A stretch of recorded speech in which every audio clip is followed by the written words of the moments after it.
Je vis mon gendre traîner ma fille Béatrice par les cheveux à travers la cuisine, tandis qu'elle criait de douleur. Et je terminais simplement mon café, les mains tremblantes, sachant que ce moment allait détruire sa vie à jamais.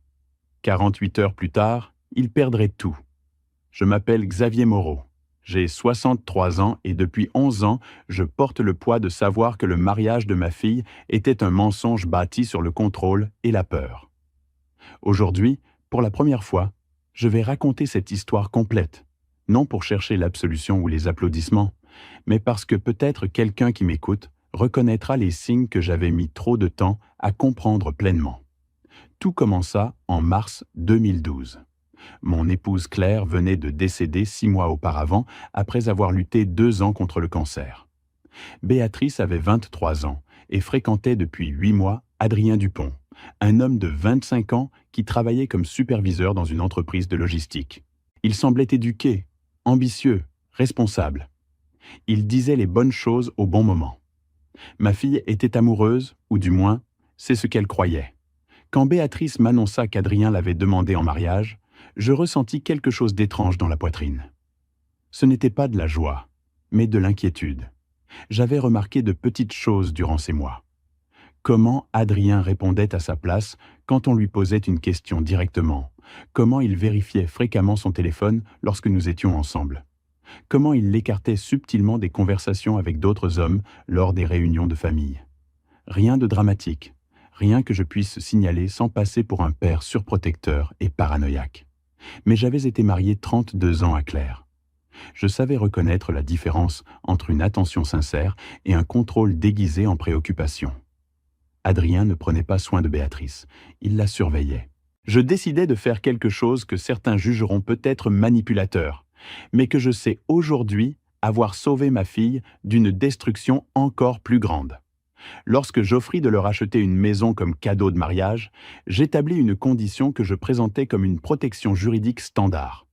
La propriété serait enregistrée uniquement à mon nom jusqu'à ce qu'ils aient payé 50% de la valeur par mensualité sur 5 ans.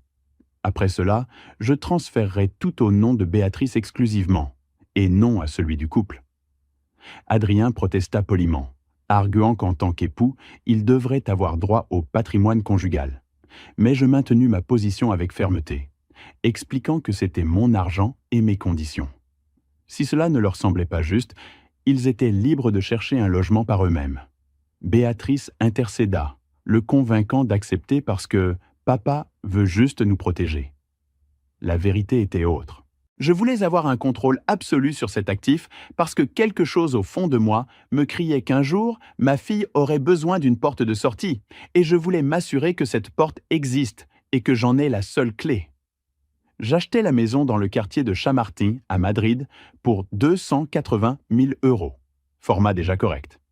C'était un appartement de 3 pièces, au 2e étage, avec un petit balcon et une cuisine récemment rénovée. Ils se marièrent en juin 2012. Je souriais sur les photographies, tandis qu'intérieurement, je calculais chaque mouvement futur. Durant les 2 premières années, les visites dominicales chez moi semblaient normales en surface. Mais j'observais, toujours j'observais. Je remarquais comment Béatrice avait cessé de mentionner ses amis de l'université, comment elle ne parlait plus de reprendre ses cours de photographie, comment elle portait des manches longues, même en été.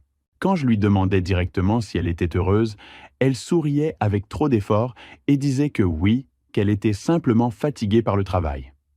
Adrien était intelligent. Il ne montra jamais d'agressivité devant moi. Il était attentif, serviable, m'appelait « beau-père », avec un respect apparent. Mais je voyais la terreur microscopique dans les yeux de Béatrice chaque fois qu'elle disait quelque chose qui ne lui plaisait pas. Je voyais comment elle vérifiait sa réaction avant de répondre à toute question. Je voyais comment elle était devenue plus petite, plus silencieuse, plus absente. En 2014, Claire m'avait laissé un héritage de 412 000 € provenant de la vente de la maison de ses parents et d'assurance vie. Je n'avais pas besoin de cet argent. Je vivais confortablement avec ma pension de 38 ans de travail en tant qu'ingénieur industriel. Alors, je pris une autre décision stratégique. J'investis 380 000 € dans des fonds indiciels et des obligations d'État au nom de Béatrice, sur des comptes que seul moi pouvais gérer jusqu'à ce qu'elle ait 40 ans. ou jusqu'à ce que je décide de transférer le contrôle. Je ne lui en dis rien. C'était mon arme secrète, mon filet de sécurité invisible, l'argent qui lui permettrait de fuir si un jour le mariage s'effondrait aussi catastrophiquement que je l'intuais. Les années suivantes confirmèrent chacune de mes suspicions. Béatrice quitta son emploi en 2015 parce qu'Adrien insista qu'il serait préférable pour leur relation qu'elle se concentre sur le foyer. 2 mois plus tard, je remarquai une ecchymose sur son bras droit. Elle dit qu'elle s'était cognée contre la porte de l'armoire. Je fis semblant de la croire, tandis qu'en moi, quelque chose se brisait. En 2017, elle apparut avec une coupure à la lèvre. « Je suis tombé dans les escaliers », expliqua Adrien. Il ajouta des détails. Elle est très maladroite ces derniers temps. Je lui ai déjà dit qu'elle devait faire plus attention. » La façon dont il le dit, avec ce sourire condescendant, me fit serrer les poings sous la table. Mais je ne pouvais pas simplement l'accuser sans preuve.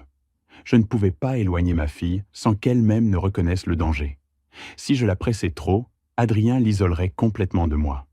Je devais attendre le bon moment. Je devais être patient, stratégique, méticuleux. En août 2023, j'installai des caméras de sécurité dissimulées dans la maison. Je dis à Béatrice qu'elles servaient à prévenir les cambriolages après qu'une effraction eût été signalée dans l'immeuble voisin. Elle accepta sans se douter de rien. Adrien protesta initialement, mais il céda lorsque je lui expliquai que cela améliorerait la valeur de l'assurance habitation. Les caméras enregistrèrent 3 épisodes de violence verbale en septembre. Adrien lui criant dessus pour de la nourriture prétendument mal préparée. Adrien la traitant d'inutile parce qu'elle avait oublié d'acheter sa bière préférée. Adrien la menaçant de la jeter hors de chez lui si elle continuait à se comporter comme une enfant gâtée. Et puis arriva le dimanche 13 octobre 2023, le jour qui changea absolument tout. J'étais allé leur rendre visite comme chaque semaine. Béatrice prépara du poulet rôti aux pommes de terre, mon plat préféré. Adrien arriva en retard, de mauvaise humeur, se plaignant des embouteillages. Pendant le repas, Béatrice mentionna par hasard qu'elle avait pensé à chercher un travail à temps partiel dans une librairie du quartier. L'expression d'Adrien changea instantanément. Ses yeux s'assombrirent, sa mâchoire se crispa, mais devant moi, il dit seulement « Nous en parlerons plus tard, chérie », avec un sourire qui n'atteignait pas ses yeux. Nous finîmes de manger. Je me servis du café dans la cuisine pendant que Béatrice débarrassait les assiettes. Adrien alla aux toilettes. Ce moment de fausse normalité fut le calme avant la tempête. Quand Adrien revint, j'étais assis sur le canapé, consultant mon téléphone. J'entendis sa voix s'élever depuis la cuisine. « Qui te crois-tu être pour prendre des décisions sans me consulter ?» La voix de Béatrice répondit quelque chose que je ne parvins pas à entendre clairement. Alors j'entendis le cri. Je me levai et me dirigeai vers la cuisine. Ce que je vis me glaça le sang. Adrien tenait Béatrice agrippée par les cheveux, la traînant littéralement sur le sol de la cuisine, tandis qu'elle pleurait et le suppliait de la lâcher. Il lui criait « C'est ma maison. Tu ne décides rien, rien. » Nos regards se croisèrent. Adrien me regarda avec un mépris absolu, comme si j'étais un vieil homme insignifiant qui ne représentait aucune menace. Il lâcha Béatrice d'une poussée et sortit de la maison en claquant la porte. Je ne bougeai pas immédiatement. Je restai là, immobile, tenant ma tasse de café avec des mains qui tremblaient violemment. Béatrice était par terre, en pleurs, des mèches de cheveux éparpillées autour d'elle. Tandis que je l'aidais à se relever, tandis que je l'embrassais et la sentais trembler contre ma poitrine, mon esprit calculait déjà, revoyait les options, planifiait chaque mouvement de la guerre qui venait de commencer. Adrien Santorès, consistant dans tout le texte, avait commis la plus grande erreur de sa vie, me sous-estimer. Et en 48 heures, il allait découvrir exactement qui était Xavier Moreau. Cette nuit du 13 octobre 2023 changea quelque chose de fondamental en moi. Après qu'Adrien fut sorti en claquant la porte, je restai avec Béatrice dans cette cuisine qui sentait le poulet rôti et la tragédie. Elle pleurait dans mes bras, tremblant comme lorsqu'elle était enfant et faisait des cauchemars. Mais je n'étais plus le père qui consolait innocemment. J'étais un homme qui venait d'assister au franchissement d'une ligne rouge sans retour possible. Je l'assis sur le canapé avec précaution. Je lui préparai une tisane de camomille qu'elle toucha à peine. Ses mains tremblaient encore en tenant la tasse. Elle avait des marques rouges sur le cuir chevelu, là où Adrien l'avait agrippée. Des mèches éparses sur ses épaules, les yeux gonflés d'avoir tant pleuré. « Papa, s'il te plaît, ne dis rien », furent ses premiers mots cohérents. « Ça va empirer si tu t'en mêles. Il était juste stressé par le travail. Ce n'est pas toujours comme ça. Je te jure que… » Je l'interrompis avec douceur, mais fermeté. « Béatrice, j'ai besoin que tu me répondes avec une honnêteté absolue. Depuis combien de temps cela dure-t-il » Elle baissa le regard. Un long et douloureux silence s'ensuivit. Finalement, elle murmura « 3 ans, peut-être 4. Au début, ce n'était que des mots, puis des bousculades occasionnelles. Après, je ne sais plus quand ce n'est plus devenu occasionnel. » Je sentis quelque chose se briser dans ma poitrine. 4 ans.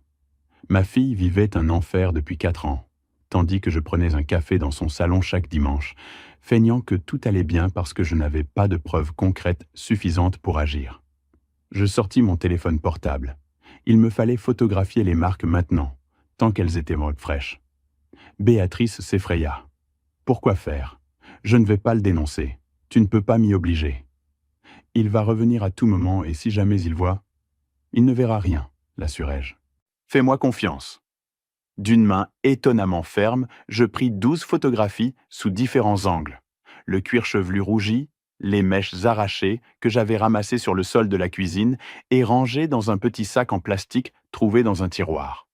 Je photographiais également une ecchymose jaunâtre sur son bras gauche, qui datait clairement de plusieurs jours, et une autre sur sa cuisse droite, qu'elle ne savait pas que j'avais remarqué lorsqu'elle s'était levée du canapé.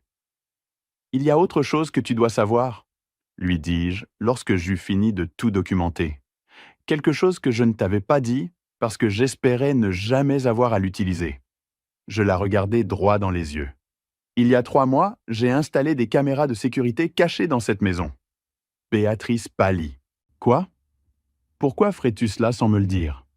Parce qu'en juillet, tu es apparu avec une ecchymose aux côtes que tu m'avais dit être faite en te cognant contre le plan de travail. Mais la forme de l'ecchymose était celle de phalanges, Béatrice, des phalanges de poing fermés. Et j'avais besoin de connaître la vérité parce que tu n'allais pas me la dire volontairement. » Elle se remit à pleurer. « Papa, c'est une invasion de la vie privée. Tu n'en avais pas le droit. »« Tu as raison, » admis-je, sans me défendre. J'ai franchi des lignes éthiques que je n'aurais peut-être pas dû franchir, mais je préfère porter cette culpabilité plutôt que d'identifier ton corps à la morgue un jour, parce que je n'aurais pas agi quand j'en avais la possibilité.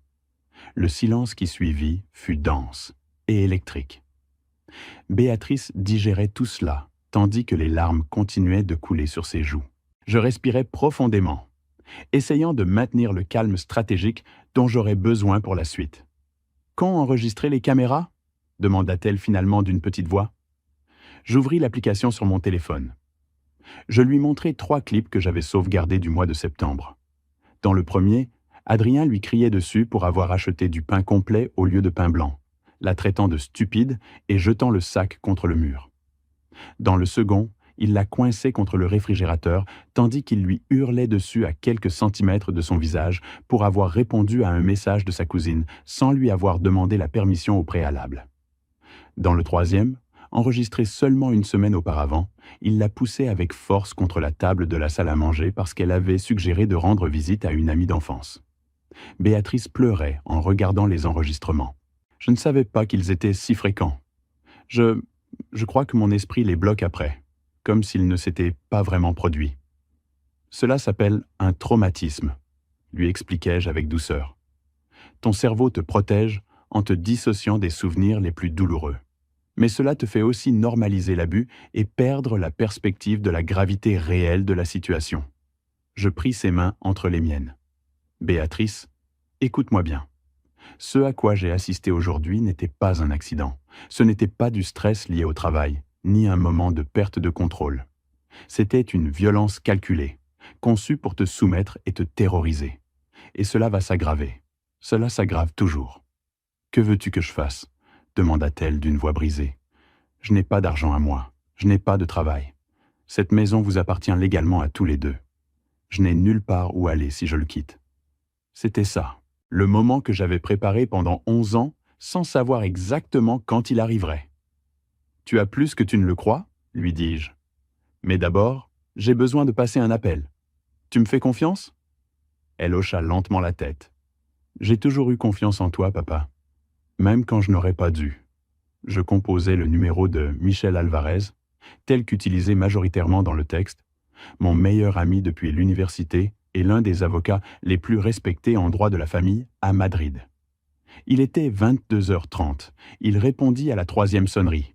« Xavier, qu'est-ce qui se passe? C'est dimanche soir. »« Michel, j'ai besoin de ton aide d'urgence. C'est à propos de Béatrice. Son mari vient de l'agresser physiquement devant moi. J'ai des photographies des blessures et des enregistrements vidéo d'incidents précédents. J'ai besoin de savoir exactement quelle démarche légale je dois suivre dans les prochaines heures. » Il y eut un bref silence à l'autre bout du fil. Puis la voix de Michel devint complètement professionnelle. « Elle est en sécurité en ce moment? Où est-elle? » « Il est parti furieux il y a 1 heure. Nous ne savons pas quand il reviendra. Elle est avec moi. » « Bien. Écoute-moi attentivement. Ne supprime rien de téléphone. Ne modifie aucun enregistrement. Demain matin, à la 1re heure, à 8 heures du matin, je veux que vous veniez tous les deux à mon bureau. Nous allons préparer une plainte formelle et demander une ordonnance de protection d'urgence. La maison est au nom de qui? À mon nom exclusivement. Je n'ai jamais transféré la propriété. J'entendis Michel exhaler un soupir de soulagement. Grâce à Dieu, cela nous donne un avantage juridique énorme. Nous pouvons lancer une procédure d'expulsion simultanément à l'ordonnance de protection. Il n'a aucun droit sur l'immeuble. Combien de temps cela prendra-t-il? Si les preuves sont aussi solides que vous le décrivez, je peux obtenir une ordonnance d'urgence en 48 heures maximum. Peut-être moins si le juge de permanence est disponible demain. Mais Xavier, il faut que tu comprennes quelque chose. Cela va devenir laid. Il va contre-attaquer. Il va tenter de la manipuler pour qu'elle retire sa plainte. Il va menacer, supplier, promettre des changements. J'ai besoin de savoir si Béatrice est mentalement prête à tenir bon jusqu'au bout. Je regardais ma fille. Elle avait écouté toute la conversation, car j'avais mis le haut-parleur. Ses yeux montraient de la terreur, mais aussi quelque chose d'autre que je n'avais pas vu depuis des années. Une détermination naissante. « Demande-lui, » dis-je à Michel. Béatrice prit le téléphone, les mains tremblantes. « Monsieur Alvarez, je suis Béatrice. J'ai peur, mais je suis plus fatiguée qu'effrayée. Faites ce que vous avez à faire. Je coopérerai entièrement. » Michel répondit avec chaleur. « Tu es très courageuse, Béatrice. Demain, nous allons commencer à bâtir ta sortie de cette situation. Reposez-vous autant que vous le pouvez cette nuit. Et Xavier, s'il revient et qu'il y a le moindre signe de danger, appelez immédiatement la police. N'essaie pas de jouer les héros physiques. Utilise les enregistrements, utilise les lois, utilise le système. C'est ainsi que nous gagnerons. » Nous raccrochâmes. Béatrice me regarda, les yeux embués. « Papa, j'ai peur de ce qui va se passer quand il découvrira que nous le dénonçons. » « Moi aussi j'ai peur, admis-je honnêtement. Mais la peur ne peut pas nous paralyser quand l'alternative est de continuer à vivre dans cet enfer. Demain commence ta liberté. Tu as juste besoin de tenir un peu plus longtemps. » Cette nuit-là, je restai sur le canapé du salon. Béatrice dormit dans la chambre, la porte verrouillée. Adrien ne revint pas. Je ne dormis pas un instant, révisant encore et encore les enregistrements, mémorisant chaque détail, me préparant mentalement à la bataille juridique qui était sur le point de se déclencher. Le lundi 14 octobre, à 7 heures du matin, je préparais un café fort pour nous deux. Béatrice sortit de la chambre avec de profondes cernes, mais le menton levé. « Je suis prête », me dit-elle simplement. Et je sus à ce moment-là que Adrien Santores, consistant dans tout le texte, avait perdu avant même que la guerre ne commence officiellement. Le cabinet de Michel Alvarez Molina se trouvait dans le quartier de Salamanque, un immeuble de verre et d'acier qui projetait l'autorité par sa structure même. Nous arrivâmes le lundi 14 octobre à 8h10 du matin. Béatrice portait des lunettes de soleil pour cacher ses yeux gonflés. Je transportais un dossier contenant les photographies imprimées et une clé USB avec tous les enregistrements. Michel nous accueillit personnellement à la réception. Il nous conduisit à une salle de réunion privée, aux murs de bois sombre, et à une longue table où il avait déjà préparé des formulaires juridiques, un bloc-notes et un enregistreur numérique. Avant de commencer avec les formalités officielles, dit Michel en regardant directement Béatrice, j'ai besoin que tu comprennes qu'une fois que nous aurons lancé ce processus, les choses vont évoluer rapidement. Adrien recevra des notifications. Il va se sentir acculé. Les hommes violents sont plus dangereux lorsqu'ils perdent le contrôle qu'ils croyaient avoir. Es-tu absolument certaine de vouloir poursuivre ? Béatrice retira ses lunettes. Les marques rouges sur son cuir chevelu avaient évolué en ecchymose, violacée pendant la nuit. Cela fait 4 ans que je me sens acculé. C'est à son tour de ressentir la même chose. Michel hocha la tête en signe d'approbation. Bien, alors commençons. Pendant les 3 heures suivantes, nous reconstruisîmes méticuleusement l'histoire des abus. Michel enregistra le témoignage complet de Béatrice tandis qu'elle décrivait épisode après épisode. La première fois qu'Adrien l'avait poussée parce qu'elle était arrivée 15 minutes en retard après avoir rendu visite à son père. La fois où il lui avait tordu le bras parce qu'un collègue masculin lui avait envoyé un message innocent par WhatsApp. L'occasion où il l'avait enfermée dans la chambre pendant 6 heures en guise de punition pour l'avoir contredit devant ses amis. J'écoutais, l'estomac noué, découvrant des détails que je n'avais jamais imaginés. Chaque révélation était un coup de poignard. Ma fille avait survécu, et non vécu, pendant des années, tandis que je croyais naïvement qu'il suffisait d'être patient et d'observer. Michel examina minutieusement les photographies et les enregistrements vidéo. Il prit des notes détaillées. Lorsque Béatrice mentionna qu'Adrien vérifiait constamment son téléphone, Michel demanda « Gardes-tu des messages où il te menace ou t'insulte ?» Béatrice hésita. Il m'a forcé à supprimer WhatsApp il y a 6 mois. Il disait que je l'utilisais pour flirter avec d'autres hommes, ce qui n'a jamais été vrai. Mais peut-être que je peux récupérer les anciens messages de la sauvegarde dans le cloud. « Fais-le maintenant !» ordonna Michel en lui tendant son téléphone. « Nous avons besoin de toutes les preuves disponibles, » dit Michel. Pendant que Béatrice s'affairait à récupérer les messages, Michel se tourna vers moi, Xavier. « Xavier, les enregistrements que tu as obtenus sont juridiquement complexes car tu les as installés sans le consentement des 2 parties. En Espagne, cela peut poser problème. Cependant, dans les affaires de violence domestique, les tribunaux se montrent généralement plus flexibles si les preuves démontrent un danger réel et s'il n'y a pas d'autre moyen d'obtenir des éléments. Nous allons plaider la nécessité impérieuse de protection. Y a-t-il un risque qu'elle soit rejetée ? Demandai-je avec inquiétude. Il y a toujours un risque, mais combiné aux photographies des blessures, aux témoignages de Béatrice, et si nous obtenons les messages menaçants, nous avons un dossier solide, même sans les enregistrements. Ils sont notre artillerie lourde, pas notre seule arme. Béatrice leva les yeux de son téléphone, l'expression horrifiée. « Papa, il y a plus de 200 messages que j'avais bloqués de ma mémoire. Regarde-les. » Elle me tendit le téléphone. Je commençai à lire. Les messages dataient de 2019 jusqu'à 6 mois auparavant, quand il l'avait forcé à désinstaller l'application. « Si tu regardes encore cet imbécile, je te jure que tu le regretteras. Tu es à moi. Personne d'autre ne pourra jamais t'avoir. Ton père est un vieil homme pathétique. Quand tu hériteras de son argent, je le chasserai de nos vies. Tu es toujours aussi inutile. Je ne sais pas pourquoi je t'ai épousé. Si tu oses encore mentionner chercher du travail, je vais te montrer qui commande ici. » Il y en avait des dizaines d'autres, des centaines. Un registre complet de manipulation, de menaces et de dégradation psychologique. Michel les lut tous, l'expression de plus en plus sombre. « C'est de l'or juridique ?» dit-il finalement. « Un schéma clair d'abus soutenu. Je vais imprimer tous ces messages et les joindre à la plainte. Béatrice, j'ai besoin que tu fasses une déclaration sous serment certifiant que ces messages proviennent du téléphone d'Adrien et qu'ils n'ont pas été altérés. »« Je le ferai, » répondit-elle d'une voix ferme. Michel prépara alors les documents pour la plainte officielle et la demande d'ordonnance de protection. Pendant qu'il travaillait, il me prit à part dans le couloir. « Xavier, j'ai besoin de te demander quelque chose qui ne te plaira peut-être pas, » dit-il à voix basse. Je veux engager un détective privé pour suivre Adrien pendant les 48 prochaines heures.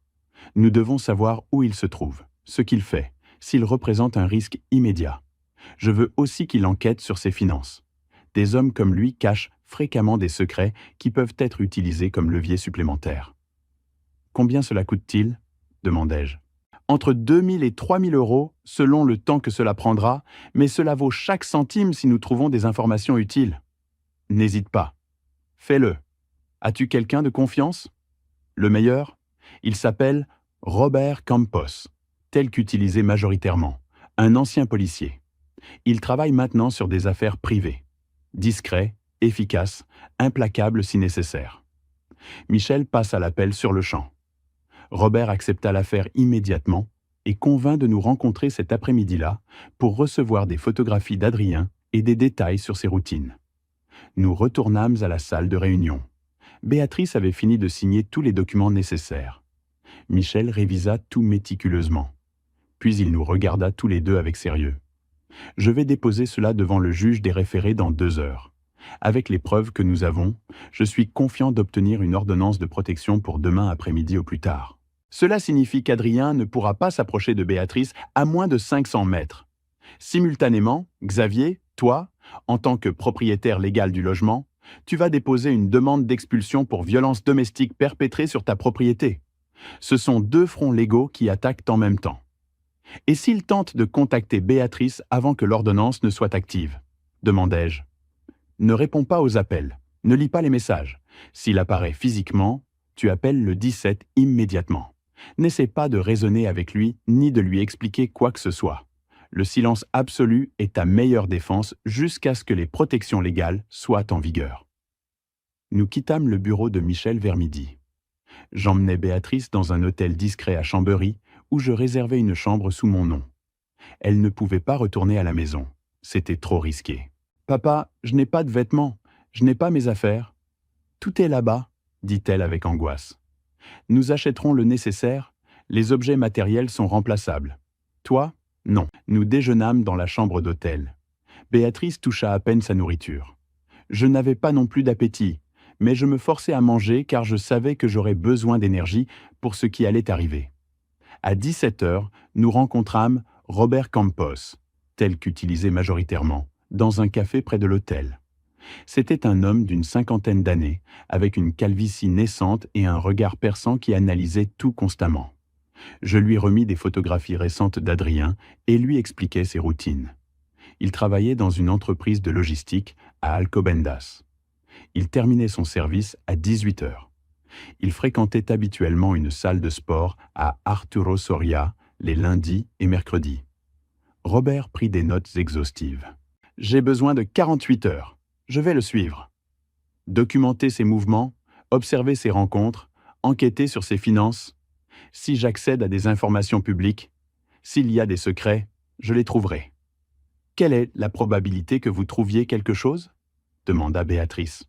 Robert sourit avec un cynisme professionnel. « En 30 ans à faire ce métier, j'ai appris que les abuseurs ont presque toujours plus d'un secret. Le contrôle qu'ils exercent sur leurs victimes compense généralement le manque de contrôle qu'ils ont dans d'autres domaines. Donnez-moi du temps. S'il y a quelque chose, je le découvrirai. » Cette nuit-là, dans la chambre d'hôtel, Béatrice s'effondra complètement. Elle pleura pendant des heures. Je la serrai contre moi tandis qu'elle tremblait, expulsant des années de peur et de douleur accumulées. Je n'essayais pas de la consoler avec des mots creux, je fus simplement présent. Vers minuit, quand elle se calma enfin, elle me dit quelque chose que je n'oublierai jamais. « Papa, j'ai tellement peur de prendre la mauvaise décision. Et si cela empirait tout ? Et si après, je ne pouvais pas reconstruire ma vie ? » « La peur est normale, » lui répondis-je. « Mais souviens-toi de ceci. Tu n'es plus seul face à un monstre dans l'obscurité. Maintenant, tu as des alliés, des preuves, et le poids de la loi de ton côté. Et tu as un père qui ne permettra jamais qu'on te détruise tant qu'il aura de l'air dans les poumons. » 2 jours plus tard, le mercredi 16 octobre, Robert Campos, tel qu'utilisé majoritairement, m'appela à 11 heures du matin. Sa voix sonnait satisfaite. « Xavier, j'ai trouvé quelque chose d'important. J'ai besoin que vous veniez à mon bureau immédiatement. Amenez Béatrice. Cela change absolument tout. Le bureau de Robert Campos, tel qu'utilisé majoritairement, se trouvait dans un immeuble discret de Tetuan, au 3e étage sans ascenseur. Béatrice et moi arrivâmes passer 12 heures.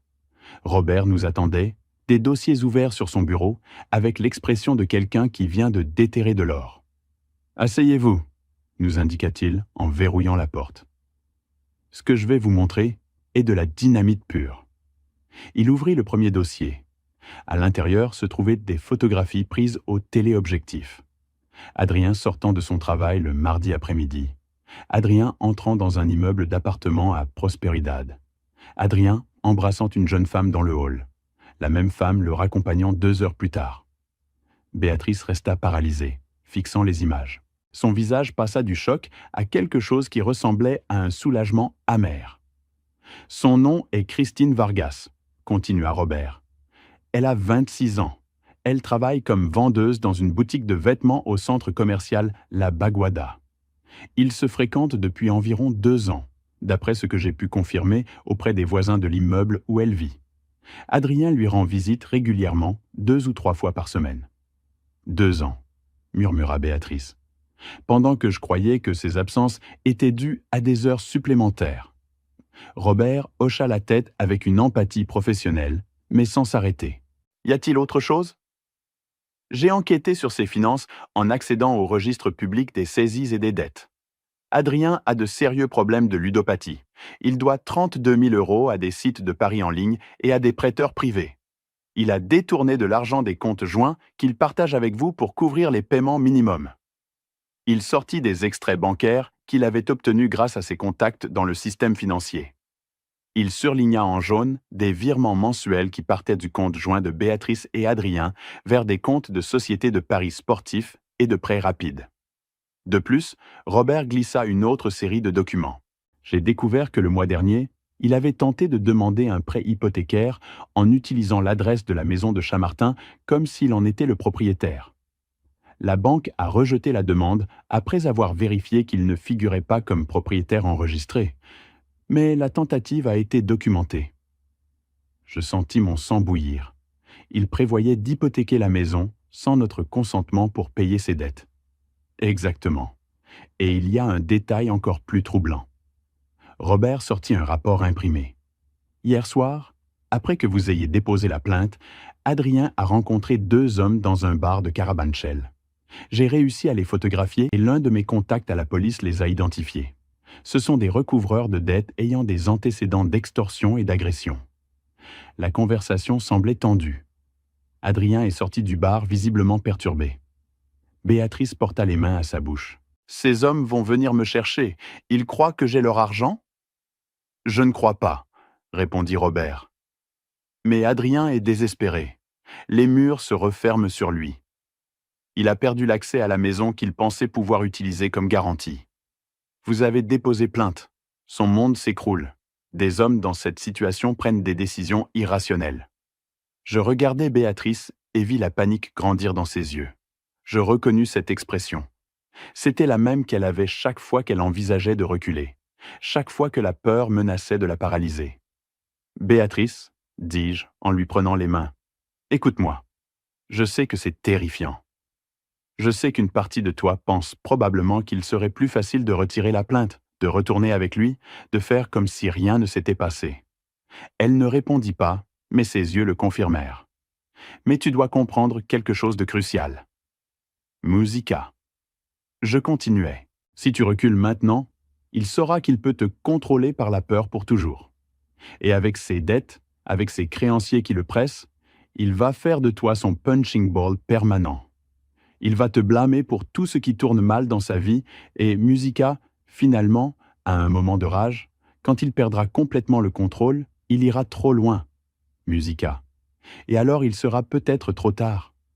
Béatrice pleurait en silence. Mais papa, quelles options ai-je vraiment? Je n'ai pas d'argent, je n'ai pas d'emploi. Si je le quitte, comment vais-je survivre? Le moment était venu de révéler le secret que j'avais gardé pendant 11 ans.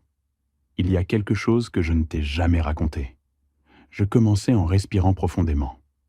Quand ta mère est décédée en 2014, Elle m'a laissé un héritage de 412 000 euros, provenant de la vente de la maison de tes grands-parents et d'assurance vie.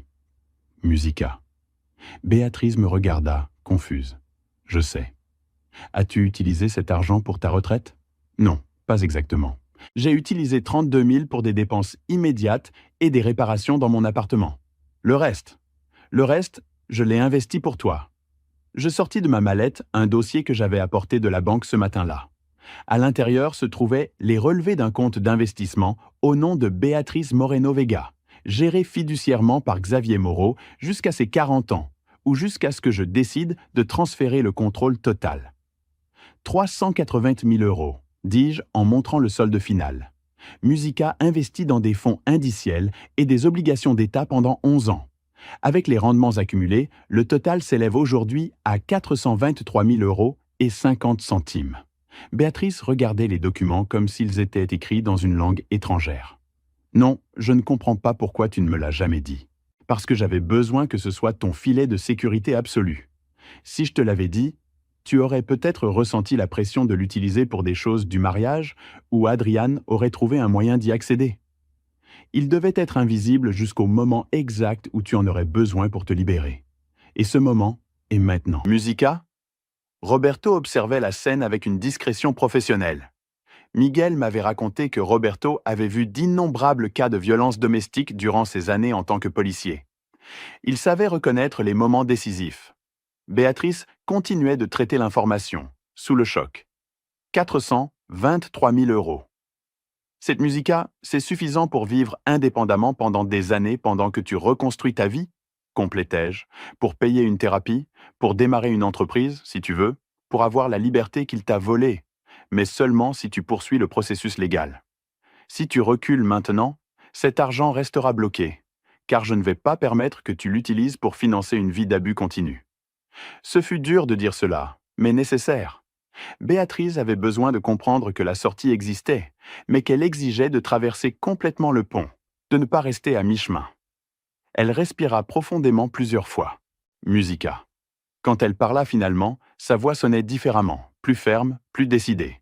Je veux signer tout ce qui est nécessaire. Je veux que la maison passe à mon nom. Je veux qu'Adriane soit expulsée. Je veux le divorce. Et je veux avoir accès à cet argent parce que tu auras raison. Je vais en avoir besoin pour me reconstruire à partir de zéro.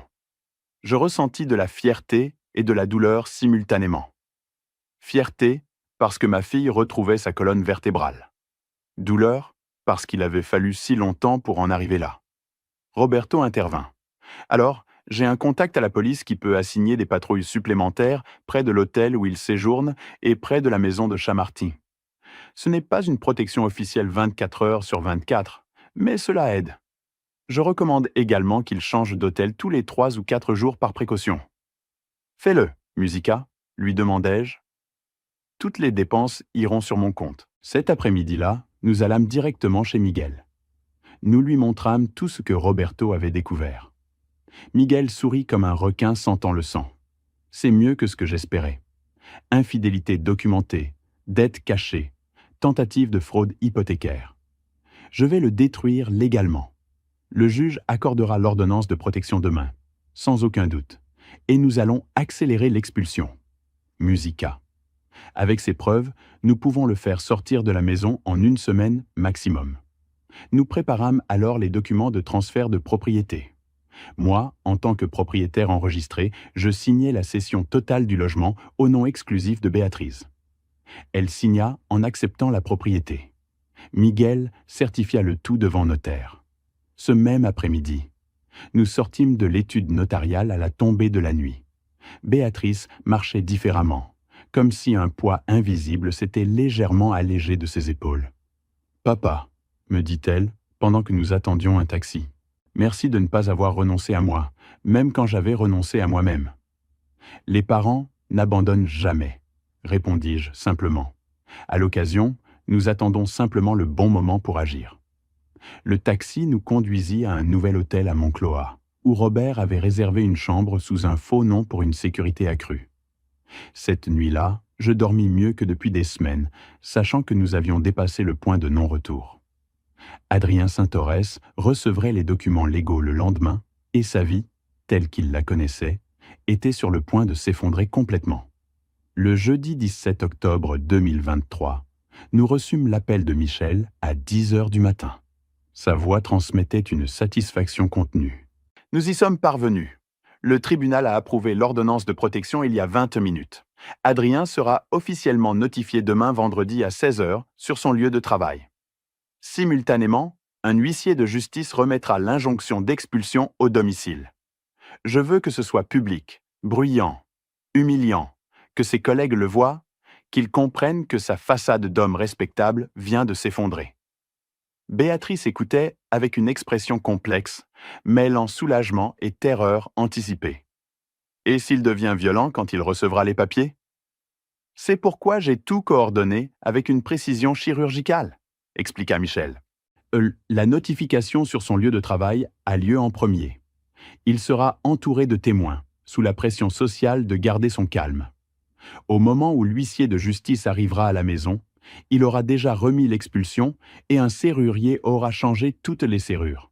Ses affaires seront emballées à l'entrée. Il ne pourra pas entrer physiquement, même s'il le voulait. « C'est légal ?» demandai-je.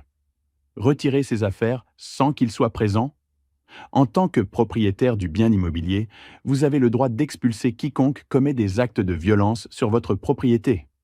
L'ordonnance de protection plus l'expulsion forment une combinaison juridique dévastatrice. Il perd simultanément l'accès à Béatrice et au lieu où il vivait. Un double coup qui le laisse complètement désorienté. Cette nuit-là, je n'ai presque pas dormi. Je repassais mentalement chaque scénario possible. Et si Adrien parvenait à déjouer l'huissier de justice ? Et s'il découvrait où nous logions ? Et si son désespoir le rendait encore plus dangereux ? Mais j'avais pris une décision il y a quelques jours. Il n'y aurait pas de retour en arrière. Ma fille méritait la liberté, même si le chemin vers elle fut semé d'incertitudes. Le vendredi se leva gris et pluvieux. Béatrice et moi déjeunâmes en silence dans la chambre d'hôtel. Elle jouait avec une tartine qu'elle ne mangeait pas. Je buvais café après café, essayant de calmer des nerfs que je n'avais pas ressentis depuis des décennies. À 15h40, Michel nous envoya un message. « Je suis en route pour l'entreprise de logistique où travaille Adrien. L'huissier de justice arrivera dans 10 minutes. Je veux être présent lorsqu'il recevra la notification. Je vous tiendrai informé. » Les 30 minutes suivantes furent éternelles. Béatrice allait et venait dans la pièce comme un animal en cage. J'essayais de lire les nouvelles sur mon téléphone, mais les mots ne prenaient aucun sens. À 16h18, le message de Michel arriva. Notification remise. Adrien est sous le choc. Il a lu les documents devant son superviseur et 3 collègues. Il est devenu pâle. Il a essayé d'appeler Béatrice, mais évidemment, elle n'a pas répondu. Il est maintenant en route pour la maison. Le serrurier a déjà terminé. Tout est prêt. Béatrice laissa échapper un sanglot. Cela se produit. Il n'y a vraiment pas de retour en arrière. Il n'y en a jamais eu, lui rappelai-je avec douceur. Cela a commencé dimanche quand il a franchi la ligne. Nous ne faisons que réagir. Robert Campos avait positionné l'un de ses collaborateurs près de la maison pour documenter la réaction d'Adrien. À 17h40, des mises à jour commencèrent à arriver par message texte. Le sujet est arrivé en taxi, a vu les valises à l'entrée, a essayé d'ouvrir avec ses clés. Elles ne fonctionnent pas, il crie des obscénités, donne des coups de pied dans la porte. Des voisins observent depuis les fenêtres. 2 minutes plus tard, le sujet a lu les documents d'expulsion, a froissé les papiers, les a jetés par terre. Il tente de forcer la serrure avec une carte de crédit. Échec. 3 minutes plus tard, le sujet appelle quelqu'un par téléphone. Conversation agitée. Il mentionne des avocats et de fausses plaintes. Une voisine du 4e étage lui crie d'arrêter de faire du scandale. Alors arriva le message que nous attendions avec appréhension. Le sujet a reculé de 3 mètres et a couru vers la porte, essayant de la défoncer avec son épaule. Impact fort, la porte a résisté. Un voisin du 2e étage est sorti et a menacé d'appeler la police. Le sujet l'a insulté. La situation s'envenime. Michel réagit immédiatement.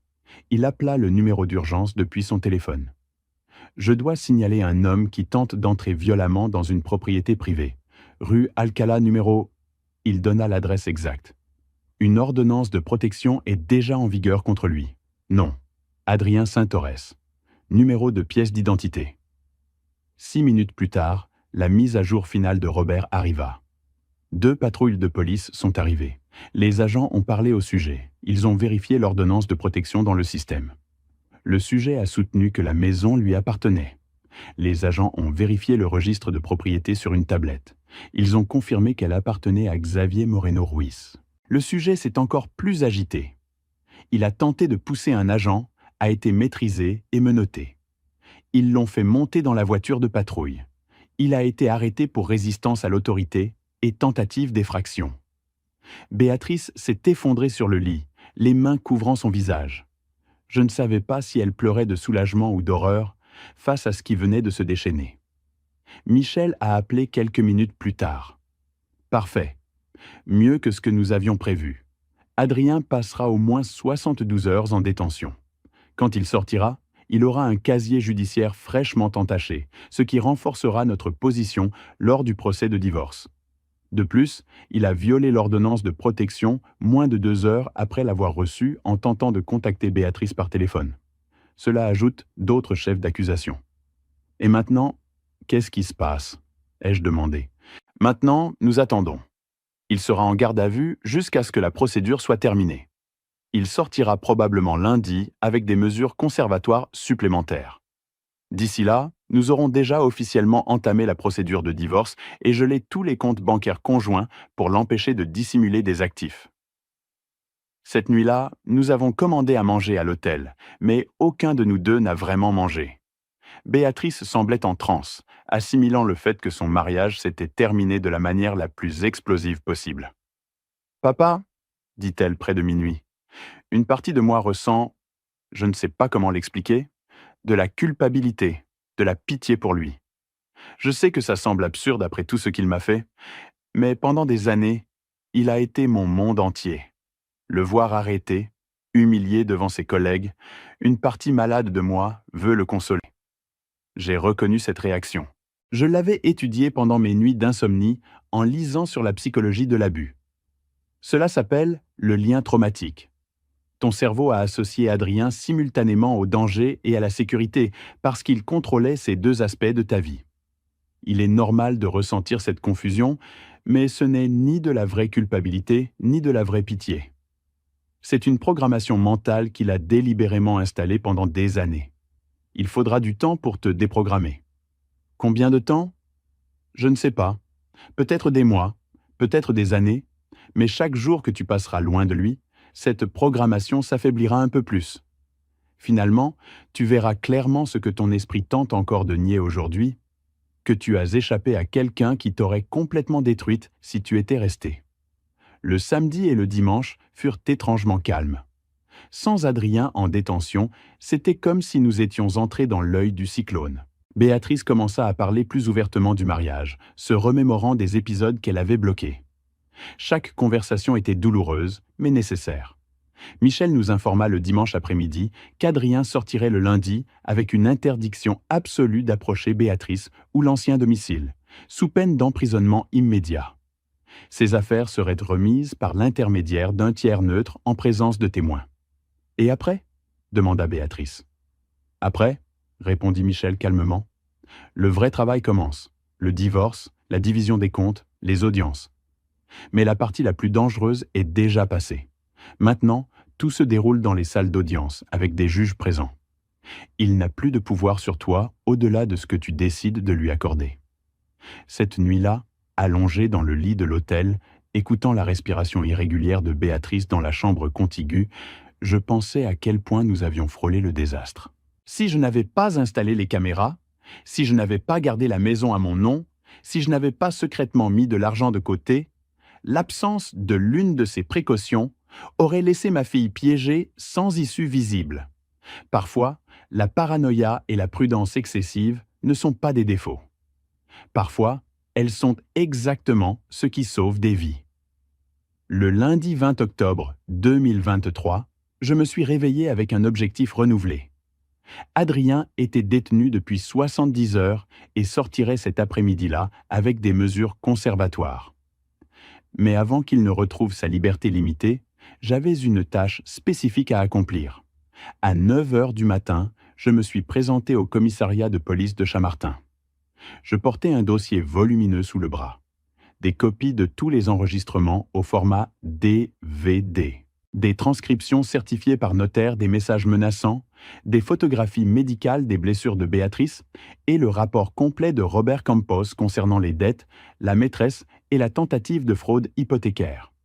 L'agent d'accueil m'a fait attendre 30 minutes jusqu'à ce que l'inspecteur en chef chargé de l'affaire apparaisse.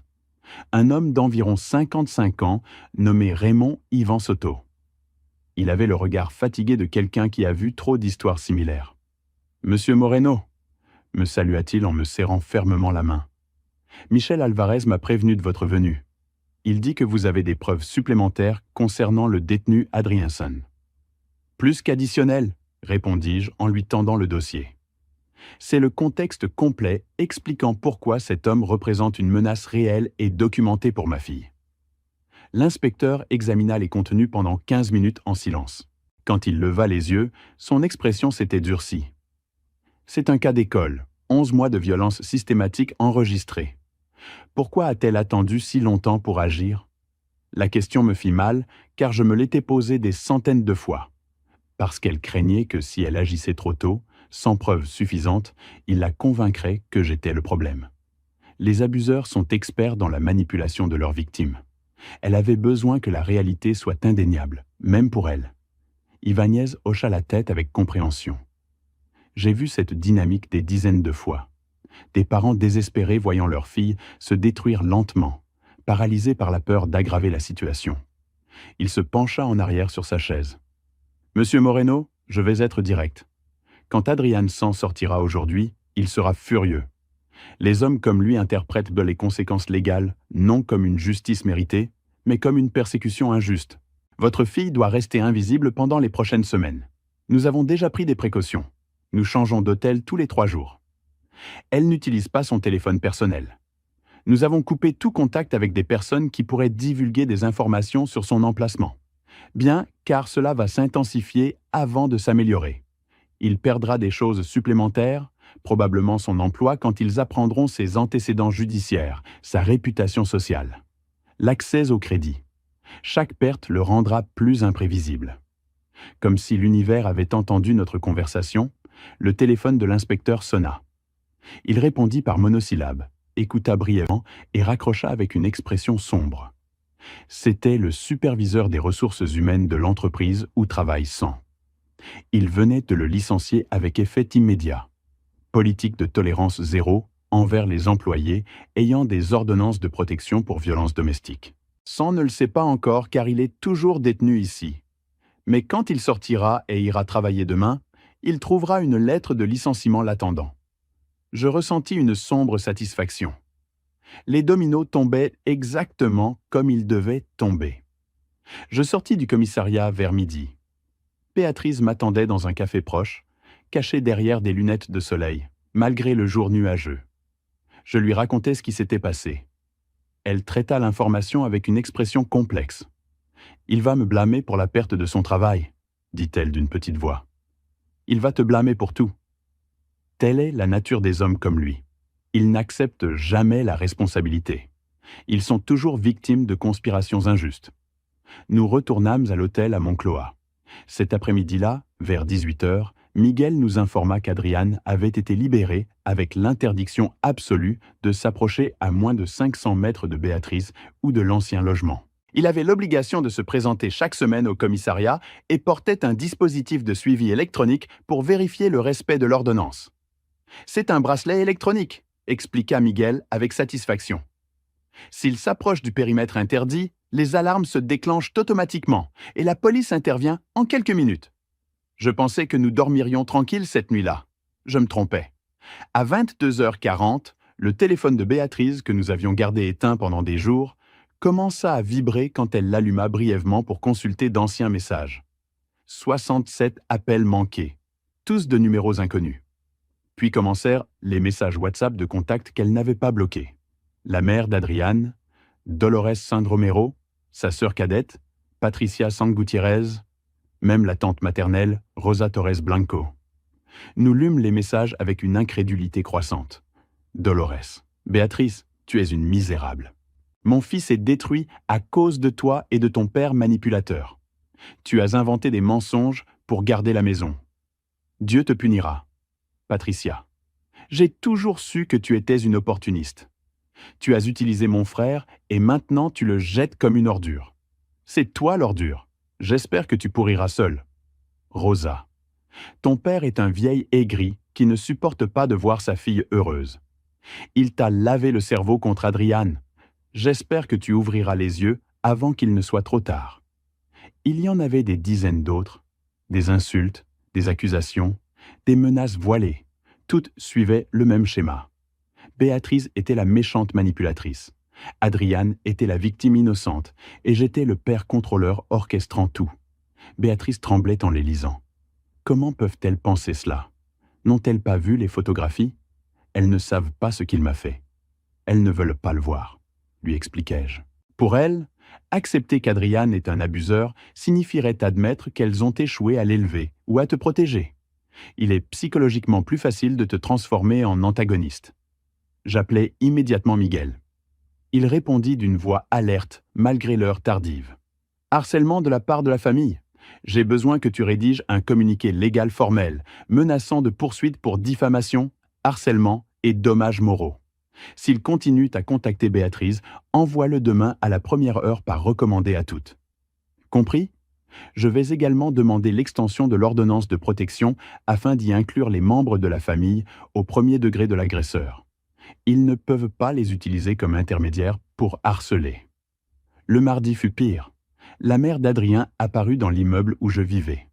Elle frappa à ma porte à 8 heures du matin. Je n'étais pas là, car je logeais toujours chez Béatrice. Mais ma voisine du 5e étage m'appela, alarmée. « Xavier, il y a une femme qui crie sur le palier. Elle dit que tu es un monstre qui a détruit son fils. Elle menace de rester jusqu'à ce que tu apparaisses.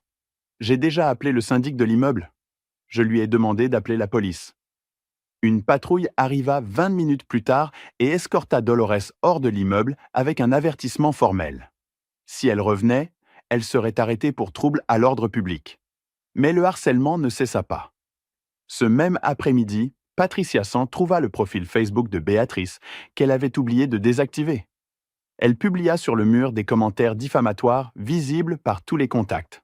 « Menteuse, manipulatrice, tu as détruit mon frère avec des mensonges. » Michel agit rapidement. Il envoya des lettres recommandées à Dolores, Patricia et Rose ce même jour.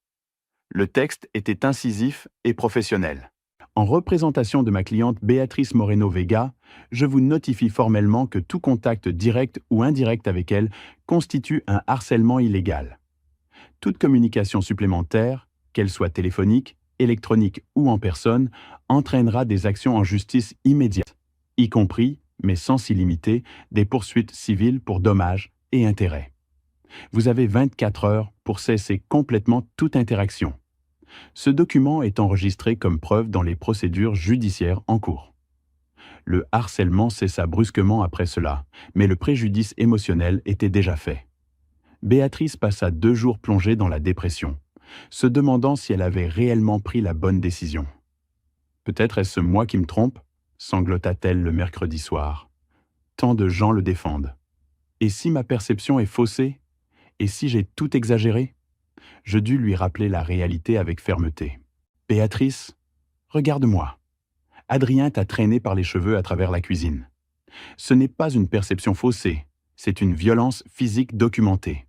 Le reste n'est que du bruit destiné à te faire douter de ta santé mentale. Ne leur donne pas ce pouvoir. » Le jeudi 24 octobre, exactement 11 jours après l'incident qui avait tout déclenché, Michel nous convoqua dans son bureau. Il avait une expression sérieuse. « Il y a du nouveau. Adrien a engagé un avocat. Ils vont contester le divorce en alléguant que Béatrice souffre d'instabilité mentale et que toi, Xavier, tu as exercé une influence indue. Ils demandent également une évaluation psychiatrique obligatoire pour Béatrice. » Béatrice pâlit. « Peuvent-ils faire cela ? » Ils peuvent le demander. Le juge l'autorisera probablement, car c'est une procédure standard dans les divorces conflictuels. Mais ne t'inquiète pas, Nous avons 11 mois d'enregistrement prouvant que ta réaction est proportionnelle aux abus subis. Aucun psychiatre compétent ne te diagnostiquera comme mentalement instable après avoir examiné ces preuves. Et ensuite ? Demandai-je. Michel sourit froidement. Maintenant vient la partie où nous cessons de nous défendre et commençons à attaquer. Nous allons le contre-attaquer pour préjudice moral, demander une compensation financière pour des années d'abus psychologiques et exposer publiquement, lors des audiences, chaque détail sordide de ses dettes et de son infidélité. Il veut une guerre juridique. Nous allons la lui donner.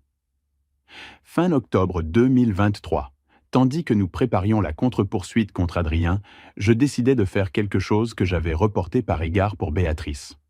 Enquêter de manière exhaustive sur les finances du mariage, non seulement les dettes que Robert avait découvertes, mais chaque euro qui avait transité par les comptes conjoints au cours des dernières années.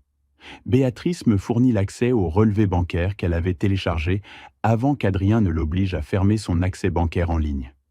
Il s'agissait de 4 ans de mouvement, de 2019 à septembre 2023. Je m'enfermais dans la chambre d'hôtel pendant 2 nuits consécutives avec mon ordinateur portable, un café interminable et une feuille de calcul où j'enregistrais chaque transaction suspecte. Ce que je découvris fut dévastateur par sa systématicité. Depuis mars 2021, exactement 2 ans et demi auparavant, des virements mensuels de entre 300 et 600 euros commencèrent vers un compte que Béatrice ne reconnaissait pas. Le titulaire était Christine Vargas Jiménez, l'amante. Mais il ne s'agissait pas seulement de virements directs. Adrien avait été méticuleux pour masquer les traces.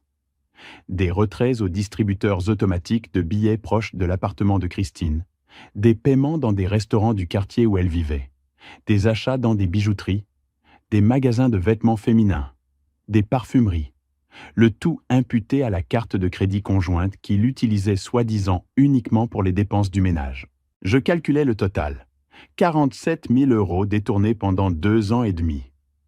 Argent qui aurait dû être une épargne familiale ou un investissement dans l'amélioration du foyer.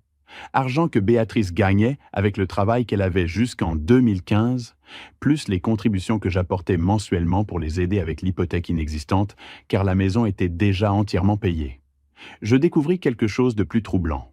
En juillet 2022, Adrien paya 18 000 euros à une clinique privée à Alcorcón. La description du débit indiquait simplement services médicaux, gynécologie. J'enquêtais sur la clinique spécialisée dans la fertilité et les procédures obstétricales. J'appelais en me faisant passer pour un membre de la famille d'une patiente, cherchant des informations sur les traitements. La réceptionniste, sans révéler de données confidentielles, confirma que la clinique pratiquait des interruptions volontaires de grossesse, entre autres services. Les pièces du puzzle s'assemblèrent avec une horreur croissante. Christine était tombée enceinte. Adrien paya pour mettre fin à cette grossesse en utilisant l'argent des comptes qu'il partageait avec Béatrice. 18 000 euros pour effacer les preuves de sa double vie. Je préparais un rapport détaillé avec chaque transaction mise en évidence, catégorisée et totalisée.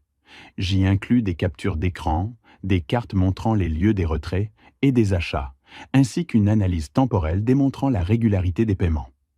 Le mercredi 1er novembre, je montrai tout à Béatrice. Elle lut chaque page dans un silence absolu.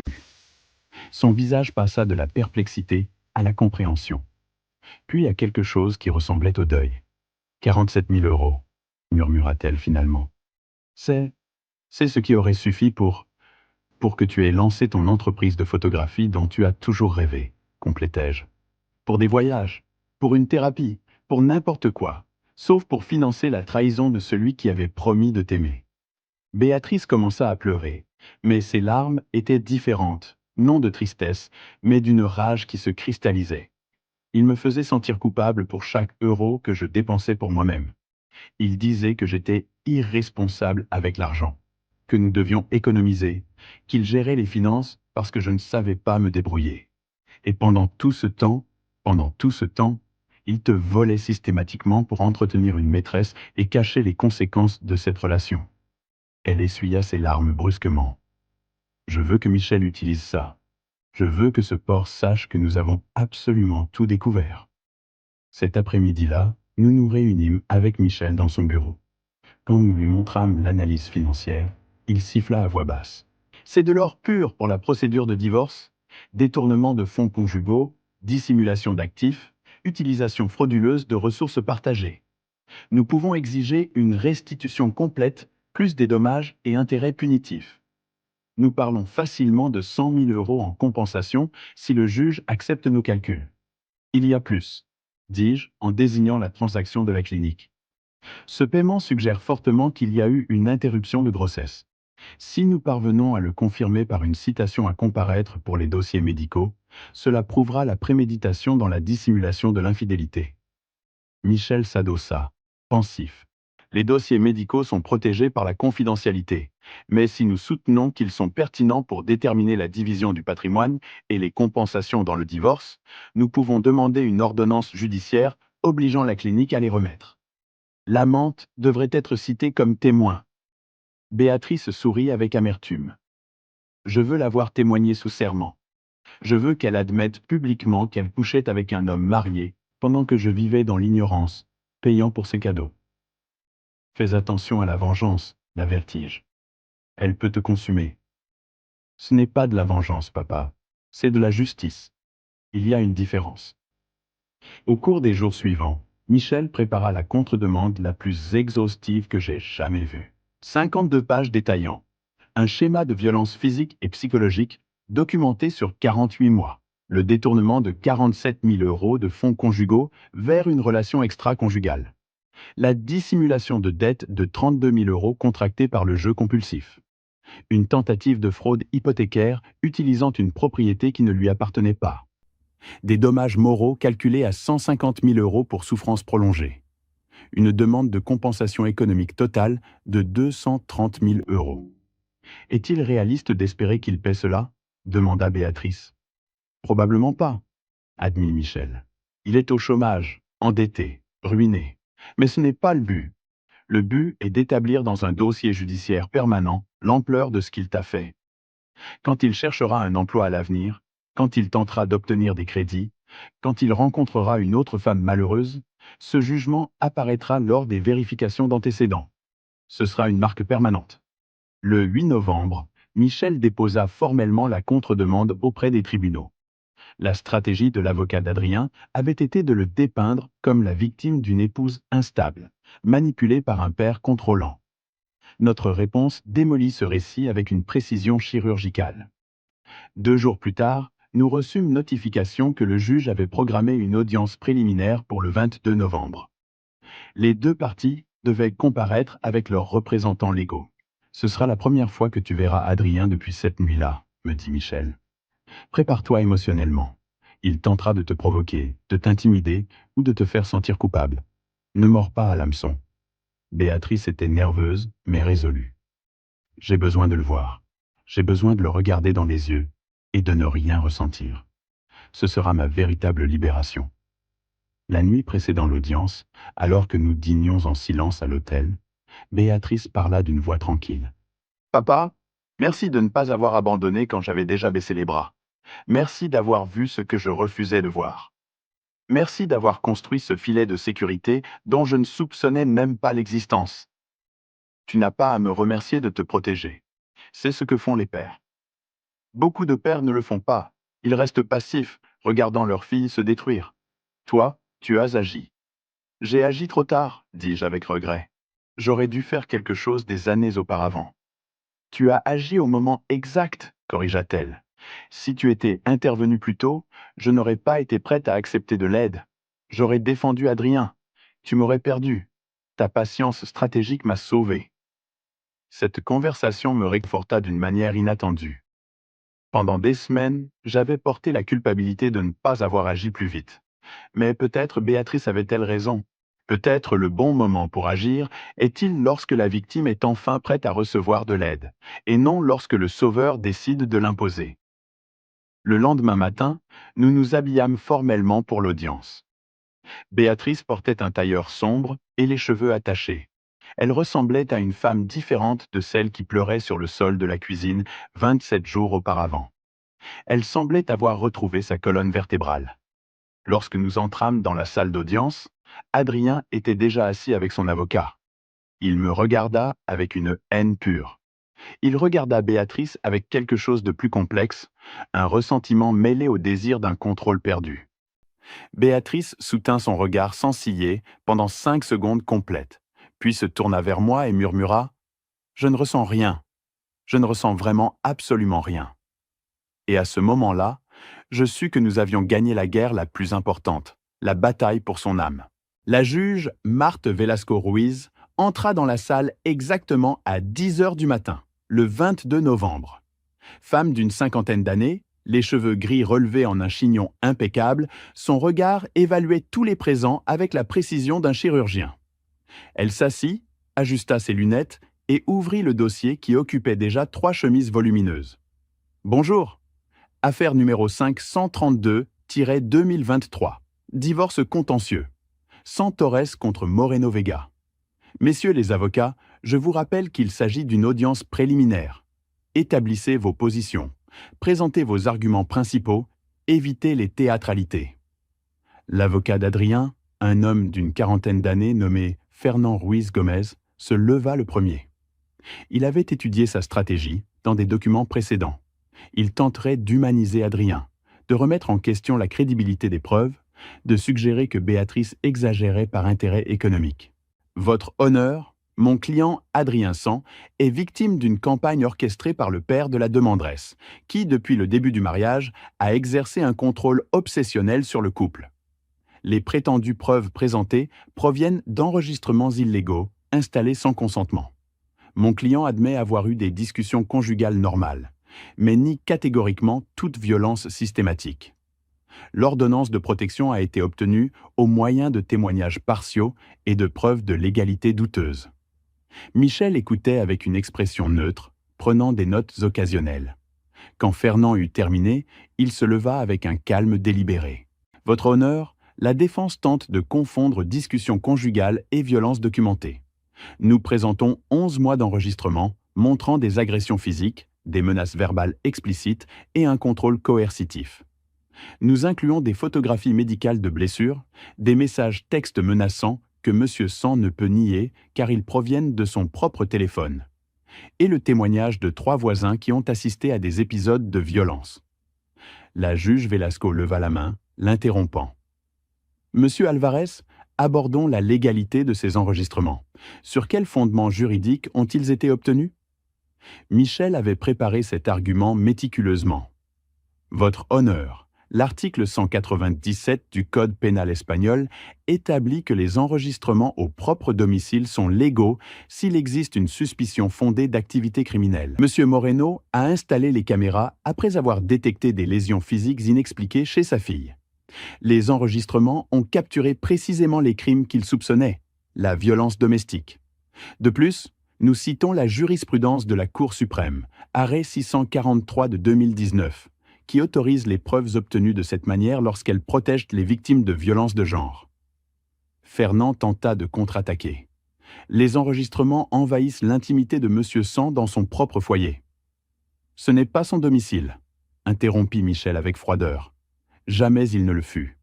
La propriété appartient exclusivement à M. Xavier Moreno, qui l'a acquise avant le mariage et n'en a jamais transféré la titularité. Monsieur San y résidait avec la permission révocable du propriétaire. Il n'a aucune attente légale de vie privée sur une propriété d'autrui où le propriétaire autorise la surveillance. La juge Velasco examina les documents du registre foncier. Elle hocha lentement la tête. Effectivement, la titularité est claire, monsieur Ruiz. Poursuivez avec d'autres arguments si vous en avez. Fernand changea de tactique. Votre honneur, mon client sollicite une compensation financière. Pendant 11 ans, il a contribué à l'entretien du foyer. Il a permis à Madame Moreno de quitter son emploi et se trouve maintenant dans une situation de vulnérabilité économique, tandis qu'elle conserve le logement évalué à 300 000 €. Michel se leva avant que Fernand n'ait fini de s'asseoir. « Votre honneur, examinons les faits financiers. Pendant le mariage, M. San a détourné 47 000 € de compte conjoint vers une relation extra-conjugale qu'il a entretenue pendant 2 ans et demi.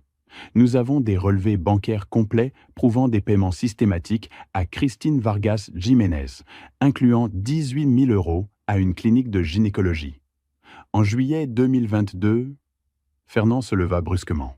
C'est hors de propos pour... C'est absolument pertinent, coupa Michel. Cela démontre que M. Sang n'a pas seulement été infidèle, mais qu'il a utilisé des ressources conjugales pour financer cette infidélité et ses conséquences médicales. De plus, il a dissimulé des dettes de ludopathie s'élevant à 32 000 euros.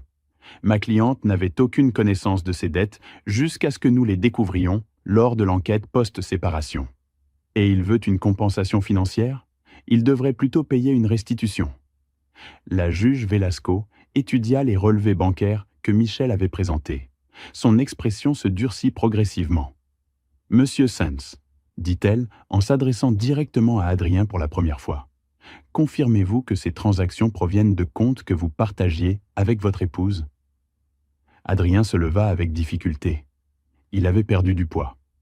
Il avait des cernes profonds. Quand il parla, sa voix semblait défaite. Ces transactions sont des affaires privées qui n'ont aucun rapport avec le divorce. Répondez directement à la question. S'agit-il de transactions provenant de comptes conjoints? Oui ou non? Oui, mais... Suffisant? La juge Velasco ferma le dossier d'un geste définitif. J'ai examiné cette affaire de manière exhaustive avant cette audience. Les preuves présentées par la partie demanderesse sont accablantes. Nous avons des violences documentées, une infidélité prouvée, un détournement de fonds démontré et une dissimulation de dettes confirmée. Monsieur Sang, je ne trouve aucune base légale pour vos demandes de compensation ou de partage patrimonial. Fernand tenta d'objecter, mais la juge le fit taire d'un regard. Je vais rendre une résolution préliminaire que j'anticipe être ratifiée dans la sentence finale. Premièrement, le divorce est prononcé avec dissolution complète du lien matrimonial. Deuxièmement, le logement à Chamartin demeure la propriété exclusive de M. Xavier Moreno, qui le transférera à sa fille Béatrice Moreno, conformément aux actes notariés déjà exécutés. Troisièmement, M. Sang ne recevra aucune compensation financière. Quatrièmement, les comptes bancaires conjoints seront dissous avec un partage équitable des soldes existants après déduction des 47 000 euros détournés qui seront restitués à Madame Moreno. Adrien s'effondra sur sa chaise. Fernand tentait de prendre des notes frénétiquement, mais il était évident que la bataille était perdue. Cinquièmement, poursuivit la juge d'un ton d'acier. J'évalue la demande de la partie demanderesse concernant la compensation pour dommages moraux. Bien que je reconnaisse une souffrance significative, je dois considérer la capacité de paiement du défendeur. Il est sans emploi et endetté. J'ordonne à M. Sang de payer 15 000 euros en compensation pour dommages moraux, payables en mensualité de 200 euros pendant 75 mois. S'il manque à 3 paiements consécutifs, la dette totale devient immédiatement exigible. Béatrice serra ma main sous la table. Je ressentais un immense soulagement mêlé d'une satisfaction sereine. « Enfin, dit la juge Velasco en regardant directement Adrien, je vous avertis formellement que toute tentative de contacter, d'intimider ou de harceler Mme Moreno entraînera des accusations criminelles supplémentaires. L'ordonnance de protection reste en vigueur indéfiniment. Cette audience est close. Sentence finale dans 30 jours. » Elle abattit son marteau. Tout était terminé en 45 minutes. Nous sortîmes du tribunal vers le soleil froid de novembre. Béatrice respirait profondément, comme si elle venait d'émerger de l'eau après avoir été submergée trop longtemps. « C'est fini, » murmura-t-elle. « C'est vraiment fini. » Michel marchait à nos côtés, révisant ses notes. La juge a été plus dure que je ne l'espérais. Velasco a la réputation de ne pas tolérer la violence domestique. Vous avez bien fait de choisir de ne pas témoigner directement. Les preuves ont parlé pour vous. Combien de temps avant que le divorce ne soit définitif? Demandai-je. 30 jours pour le jugement final. 15 de plus pour qu'il soit officiellement enregistré. D'ici mi-janvier 2024, Béatrice sera légalement célibataire. Ce soir-là, nous dînâmes dans un restaurant italien près de l'hôtel. Pour la première fois depuis des semaines, Béatrice mangea avec un réel appétit. Elle commanda du vin rouge et nous trinquâmes à sa liberté. « Papa, quand tout cela sera complètement terminé, je veux déménager, » dit-elle soudainement. « Pas dans la maison de Chamartin. Elle a trop de mauvais souvenirs. Je veux recommencer ailleurs. peut-être vendre cette maison et acheter quelque chose de plus petit dans un autre quartier. C'est ta décision, lui répondis-je. La maison est à toi. Fais-en ce qui t'apportera la paix. Et toi, qu'est-ce que tu vas faire? Demanda-t-elle avec une curiosité sincère. La question me prit au dépourvu. J'avais été si concentré sur le sauvetage de ma fille que je n'avais pas songé à mon propre avenir. J'avais 63 ans, j'étais à la retraite, seul. Ma seule mission depuis des mois avait été cette bataille juridique. Je ne sais pas, avouai-je honnêtement. C'est peut-être le moment pour moi aussi de commencer quelque chose de nouveau. Le jugement final arriva le 19 décembre 2023, ratifiant chaque point dicté par la juge Velasco. Le divorce serait officiel le 15 janvier 2024. Béatrice et moi passâmes Noël dans mon appartement. Une célébration silencieuse, mais véritablement sereine pour la première fois depuis des années. En février, Béatrice commença une thérapie avec une psychologue spécialisée dans les traumatismes liés à la violence domestique. Les séances l'aidaient à digérer 11 ans de manipulation et d'abus. Certaines nuits, elle m'appelait en pleurs après s'être souvenue d'épisodes que son esprit avait bloqués. D'autres fois, elle me parlait de petits progrès. Une journée entière sans penser à Adrien. Un cauchemar de moins cette semaine-là. La capacité d'écouter sa propre voix intérieure sans la remettre constamment en question. En mars, elle vendit la maison de Chamartin pour 340 000 €. Un jeune couple avec 2 enfants l'acheta, enchanté par l'espace et l'emplacement. Béatrice signa les actes d'une main ferme. Ensuite, elle acheta un appartement de 2 pièces à Malasagnat pour 210 000 €. Il était lumineux, moderne, sans fantômes rôdant dans chaque recoin. Durant ces mois, je l'accompagnais aux rendez-vous bancaires, aux réunions avec les agents immobiliers, aux démarches administratives interminables. J'étais son filet de sécurité pendant qu'elle apprenait à prendre des décisions sans consulter personne d'autre qu'elle-même. Progressivement, mes visites s'espacèrent. Elle avait besoin de moins de soutien constant et de plus d'espace pour se découvrir indépendante. En avril 2024, assis dans mon appartement par un après-midi pluvieux, j'eus une révélation qui me frappa avec une force inattendue. Je n'avais pas de vie propre. Pendant 11 ans, j'avais existé en fonction de la surveillance du mariage de Béatrice. Avant cela, 32 ans de mariage avec Claire, où mon identité avait été celle de l'époux d'eux.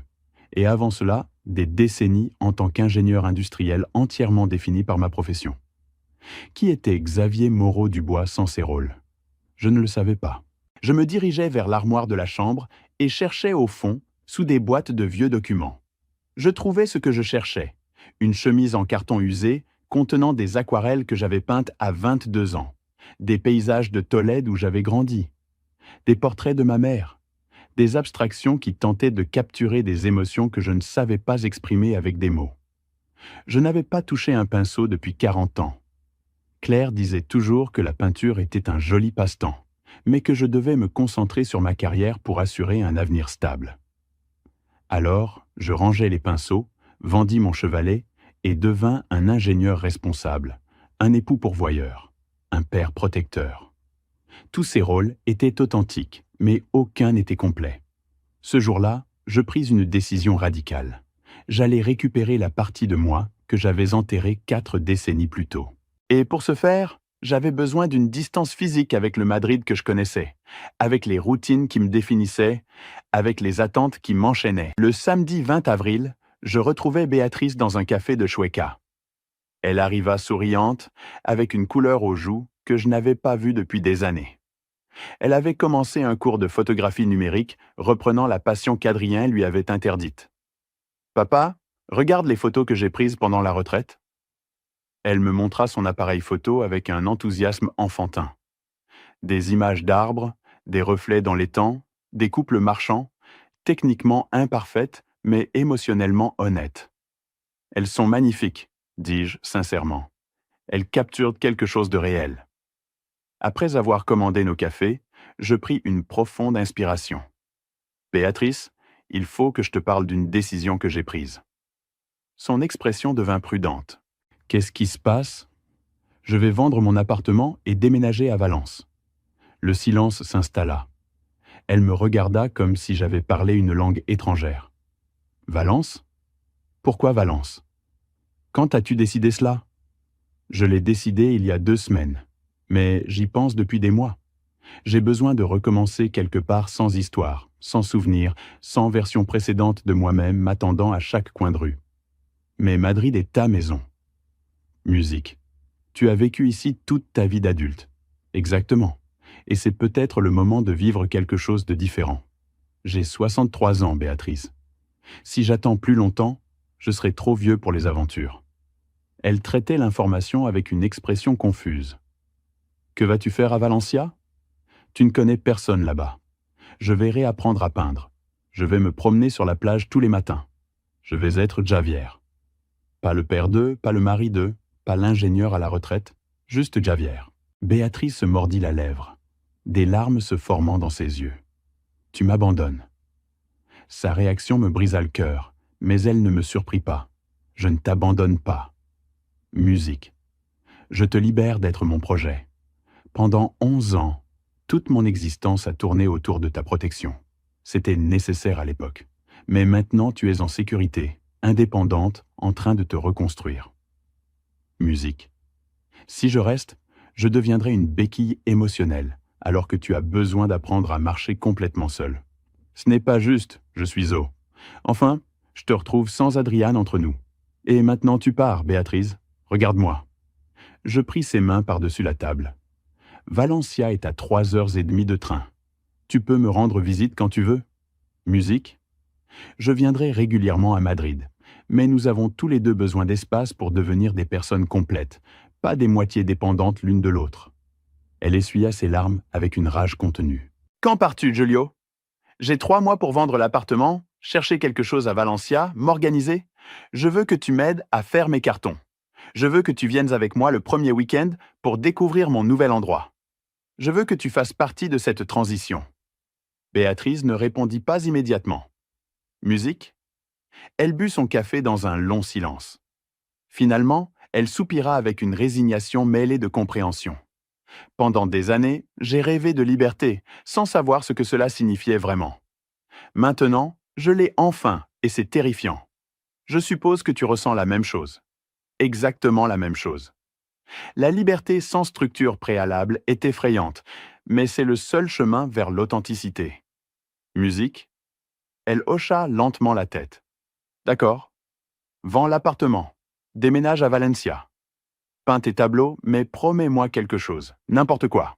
Promets-moi que tu ne vas pas disparaître complètement, que tu resteras mon père même si tu es dans une autre ville, parce que je viens juste de te retrouver et je ne veux pas te perdre à nouveau. Tu ne me perdras jamais, lui assurai-je. Mais notre relation a besoin d'évoluer. Moins de dépendance, plus de camaraderie entre adultes. Peux-tu vivre avec ça? Je peux essayer. Les mois suivants furent un tourbillon d'activités. J'ai mis mon appartement en vente en mai. Il fut vendu en 3 semaines pour 260 000 €. Avec les 130 000 € qui me restèrent d'économie personnelle, j'avais un capital suffisant pour vivre confortablement pendant des décennies. Il serait géré avec prudence. J'ai voyagé à Valencia 2 fois en juin, à la recherche d'un appartement. J'en ai trouvé un parfait dans le quartier du Cabayal.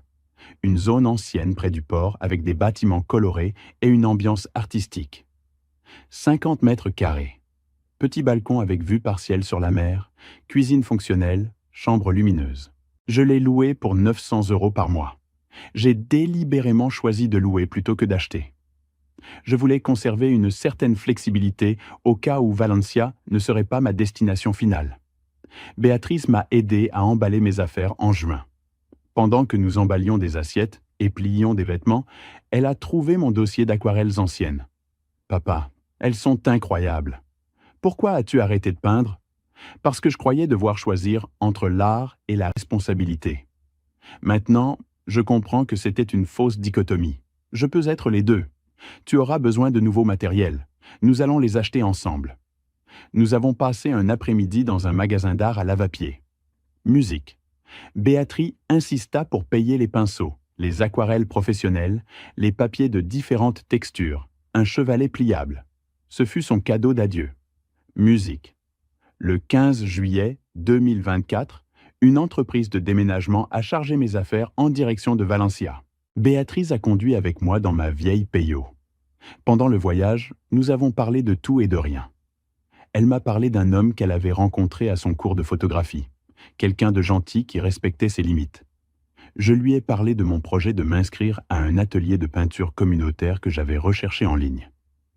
Quand nous sommes arrivés à Valencia et avons monté les escaliers vers mon nouvel appartement, Béatrice a regardé autour d'elle avec approbation. « C'est parfait pour toi, petit, mais plein de lumière, comme un nouveau départ devrait l'être. » Ce soir-là, nous avons dîné une paella dans un restaurant du quartier. Nous avons trinqué avec de la bière fraîche au nouveau chapitre, aux libertés gagnées dans la douleur, aux familles qui survivent en se transformant au lieu de s'accrocher à des versions mortes d'elles-mêmes. Le lendemain, Béatrice est retournée à Madrid en train. Je suis resté seul dans mon appartement vide, attendant l'arrivée du camion de déménagement. Seul, mais pas solitaire. Musique, seul, mais libre. Et pour la première fois depuis des décennies, cette solitude choisie se ressentait comme une bénédiction plutôt qu'une punition. Les premiers jours à Valencia furent étranges. Se réveiller sans routines établies, sans lieu familier, sans rôle prédéfini. Parfois, cette liberté absolue me paralysait. Je m'asseyais sur le balcon avec un café, regardant la mer au loin, et je pensais « Et maintenant ?» Mais progressivement, j'ai trouvé mon propre rythme. Je me réveillais à 7 heures du matin, marchais 2 kilomètres le long de la promenade maritime jusqu'à la plage de la Malvasa. J'observais de vieux pêcheurs préparant leurs cannes, des touristes matinaux photographiant les levées de soleil, des chiens courant entre les vagues. Personne ne me connaissait, personne n'attendait rien de moi. Cette invisibilité était libératrice. En août, je me suis inscrit à un atelier d'aquarelle pour adultes qui se tenait au centre culturel du quartier. La professeure était Elena Ortiz Navarro, une femme de 58 ans, aux cheveux argentés tressés, en une longue natte et aux mains tachées en permanence de pigments. Veuve depuis 4 ans, elle avait transformé la douleur de perdre son mari en un art qu'elle enseignait avec une générosité infinie. Le premier jour, je me suis présenté maladroitement. « Je suis Javier. Je n'ai pas peint depuis 40 ans. Je suis probablement terrible. » Elena a souri avec une chaleur sincère. « Personne n'est terrible. Ils sont juste rouillés. L'art ne s'oublie pas. Il s'endort simplement. » Nous étions 12 élèves, la plupart des retraités cherchant une occupation significative. J'ai appris leurs noms progressivement. Antonio, un charpentier à la retraite, avec d'énormes mains qui créaient des fleurs délicatissimes. Mercedes, ancienne professeure de mathématiques peignant des géométries impossibles. Thomas, chauffeur de bus pendant 35 ans, maintenant obsédé par la capture du mouvement de l'eau. Les cours avaient lieu le mardi et le jeudi après-midi. Elena nous enseignait les techniques de base, mais encourageait l'expérimentation. « Les règles existent pour être brisées de manière créative », disait-elle. « Peignez ce que vous ressentez, pas ce que vous pensez devoir peindre. » Mes premières tentatives furent désastreuses.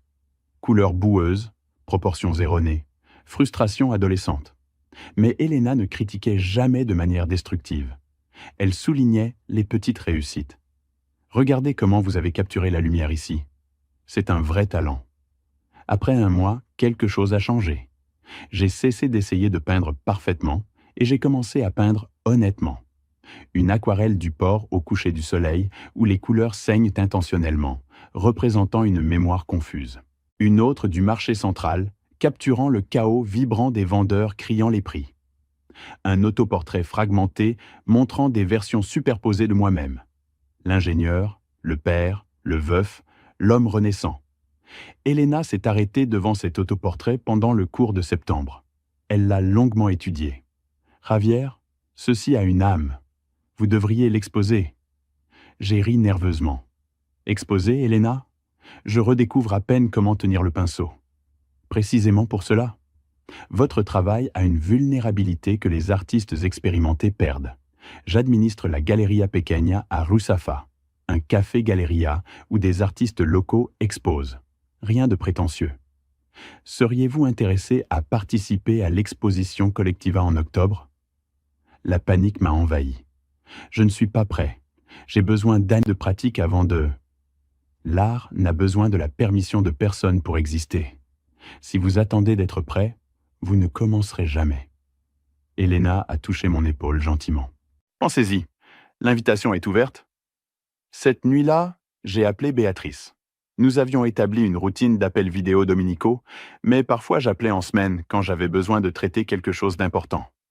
Papa, accepte l'exposition, a-t-elle dit sans hésiter quand je lui ai raconté. Sais-tu combien d'années j'ai passé sans faire de photographie? Parce qu'Adrien disait que ce n'était pas assez bon. Ne commets pas cette erreur. Partage ton travail même si ça te terrifie. Et si les gens le détestent? Et s'ils l'adorent? Et si ça ne leur importe pas du tout, mais que tu découvres que partager l'art fait partie du processus, arrête de chercher des excuses. Elle avait raison. J'ai accepté de participer à l'exposition. Pendant octobre, j'ai peint frénétiquement 15 aquarelles explorant les thèmes de la transformation, de la perte, de la renaissance, une série sur les portes fermées et les fenêtres qui s'ouvrent, une autre sur des cartes fragmentées représentant des voyages intérieurs, des titres simples mais honnêtes. Après 40 ans, des géographies oubliées, d'anciennes conversations et de conversions passées, Elena a monté l'exposition avec 7 autres artistes de l'atelier. L'inauguration a eu lieu le samedi 3 novembre dans son café-galerie nommé El Pincel Oxidado, un nom parfait pour un lieu accueillant où l'art côtoyait l'arôme du café fraîchement moulu et des conversations tranquilles. Béatrice a voyagé depuis Madrid pour m'accompagner. Elle est arrivée avec David, le photographe qu'elle avait mentionné des mois auparavant. Un homme de 37 ans, silencieux, respectueux, qui l'adorait clairement, avec une patience douce. Je les ai présentés à Elena, qui a immédiatement connecté avec Béatrice en parlant de photographie et d'art comme forme de guérison. Pendant l'inauguration, j'ai vendu 3 aquarelles, à des prix modestes qu'Elena avait suggérés, 60 € chacune. Les acheteurs étaient un jeune couple qui décorait son premier appartement, une touriste allemande cherchant un souvenir authentique de Valence et un professeur d'université collectionneur d'art local émergent. Lorsque l'Allemande paya pour les géographies oubliées, elle me remercia dans un anglais hésitant. « Cela parle à mon âme, merci de partager. » Ce moment simple me bouleversa émotionnellement de manière inattendue. Quelqu'un avait connecté avec quelque chose que j'avais créé. Ma vulnérabilité peinte résonnait en une autre personne. L'art avait rempli son objectif, construire des ponts entre les solitudes. Après l'inauguration, Hélène, Béatrice, David et moi dînâmes dans un restaurant du quartier. Les conversations coulaient naturellement entre le vin rouge et les rires sincères. Hélène racontait des anecdotes hilarantes sur des étudiants désastreux des années précédentes. Béatrice montrait des photographies d'un projet documentaire sur des femmes survivantes de violences domestiques qu'elle développait. David parlait peu, mais écoutait intensément, prenant occasionnellement des photographies discrètes de nous, en train de profiter. « Papa, » dit Béatrice quand Hélène et David allèrent aux toilettes, « tu as l'air différent, plus complet. Je me sens différente, comme si pendant des décennies, j'avais été l'ombre de moi-même et que j'avais enfin trouvé ma propre lumière. Je suis si heureuse que tu aies fait cela, déménager, recommencer. Cela m'a donné la permission de faire de même. » En décembre, Hélène m'invita à rejoindre un groupe de randonnée côtière qu'elle organisait les dimanches. 10 personnes d'âge variés parcouraient des sentiers près de l'Albufera, Culera, Sagunto. Pendant ces randonnées, je rencontrais des gens fascinants. Henri, un biologiste marin à la retraite étudiant l'érosion côtière. Lucie, une écrivaine travaillant sur un roman sur la mémoire historique. Raphaël, un chef vénézuélien réfugié reconstruisant sa vie en Espagne. Les conversations pendant ces randonnées m'apprirent que nous portions tous des histoires de pertes transformées en nouveaux départs. Henri avait perdu son fils dans un accident de la route 10 ans auparavant. Lucie avait survécu à un cancer, ce qui lui avait donné une perspective radicale sur ce qui importait réellement. Raphaël avait fui le Venezuela, laissant tout derrière lui, sauf des recettes de famille et une espérance obstinée. Progressivement, je cessais de me définir par le traumatisme que j'avais affronté avec Béatrice et Adrien. Cette histoire faisait partie de moi, mais n'était pas ma totalité. Maintenant, j'étais aussi l'homme qui peignait des levées de soleil, marchait avec de nouveaux amis, prenait un café avec Hélène, discutant des théories de la couleur, cuisinait une paella désastreuse qui s'améliorait lentement avec la pratique. Pour Noël, Béatrice et David vinrent à Valence pour 4 jours. Je leur préparai le dîner dans mon petit appartement. Ce ne fut pas parfait, mais c'était le mien. Béatrice aida à cuisiner. David mit de la musique et Hélène vint avec un dessert fait maison après avoir fermé la galerie. Nous trinquâmes avec du cava bon marché et une joie sincère. Béatrice annonça que David et elle emménageraient ensemble en février. Une relation construite sur des bases complètement opposées à son mariage précédent. Respect mutuel, indépendance préservée, communication honnête. Papa, merci de m'avoir appris que l'amour véritable ne contrôle ni ne limite, il amplifie, me dit-elle en m'embrassant fort. Cette nuit-là, après que tout le monde fut parti, je m'assis sur le balcon sous les étoiles méditerranéennes. J'avais 64 ans. Je n'avais pas vendu beaucoup de tableaux, ni n'étais devenu célèbre, mais j'avais retrouvé une identité perdue 40 ans auparavant.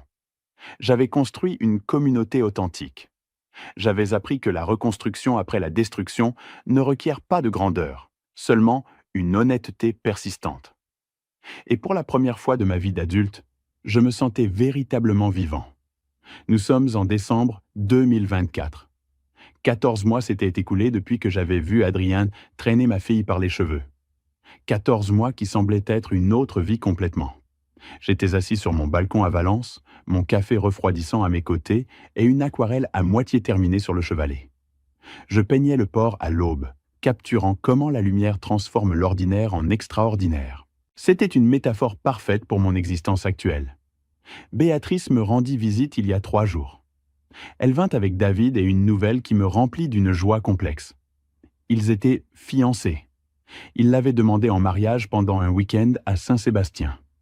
Cette fois, elle avait dit oui, sans peur, sans doute paralysant, sans vérifier mentalement si elle prenait la bonne décision ou si elle satisfaisait des attentes extérieures. « Papa, cette fois c'est différent », me dit-elle, tandis que nous déjeunions des churros au chocolat dans un café du quartier. David lui avait demandé ce dont elle avait besoin pour se sentir en sécurité dans le mariage. Nous avions construit un accord prénuptial ensemble. Nous maintiendrions des comptes séparés avec un compte joint uniquement pour les dépenses partagées.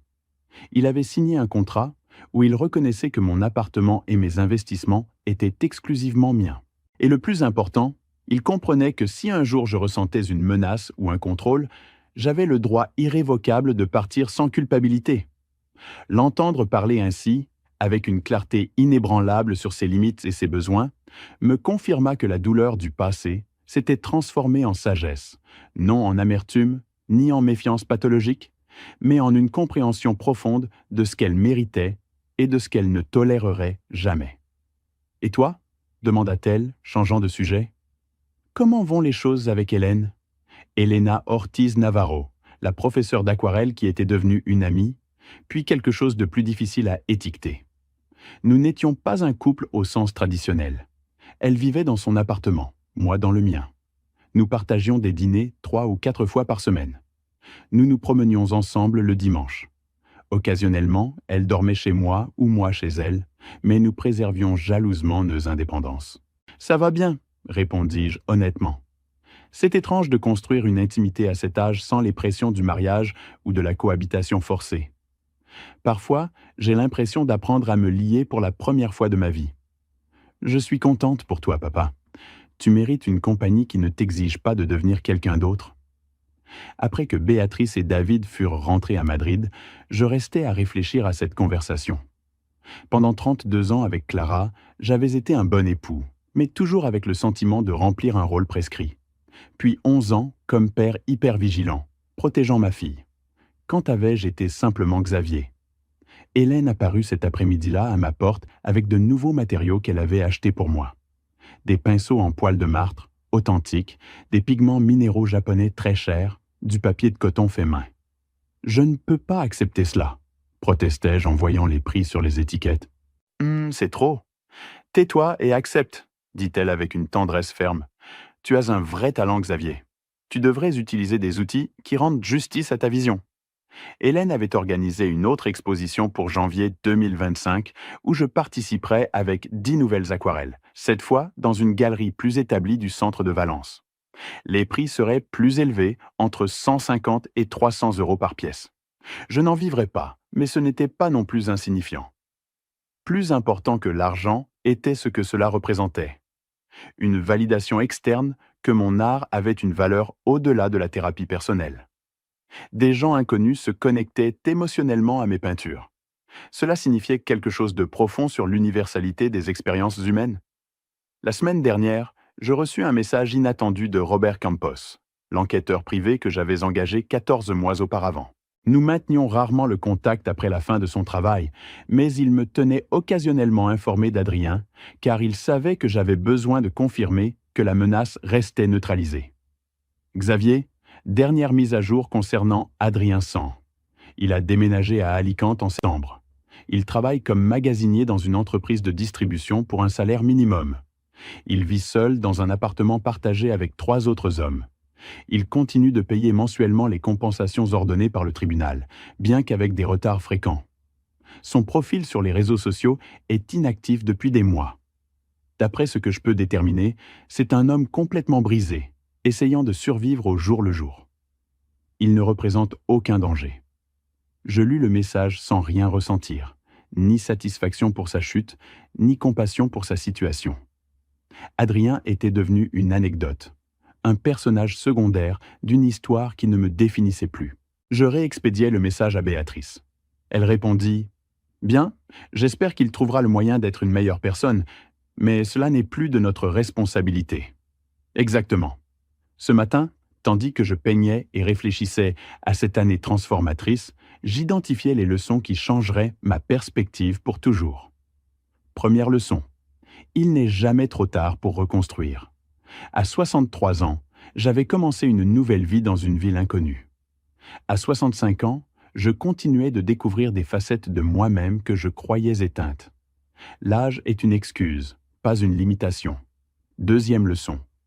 Protéger ceux que l'on aime exige parfois une stratégie froide, non des interventions émotionnelles. Si j'avais confronté Adrien de manière dramatique des années auparavant, j'aurais perdu l'accès à ma fille. La patience et la planification avaient sauvé sa vie. Troisième leçon, la vraie libération signifie lâcher prise, même des relations que l'on aime, lorsqu'elles deviennent des dépendances toxiques. Béatrice et moi avions dû nous distancier géographiquement pour nous lier sainement. Maintenant, nous étions des amis adultes, non un père sauveur et une fille sauvée. Quatrième leçon, une identité construite exclusivement autour de rôles externes est un château de sable. Quand ces rôles disparaissent, on se retrouve sans fondement. Cultiver des passions personnelles n'est pas de l'égoïsme, mais un investissement dans la résilience.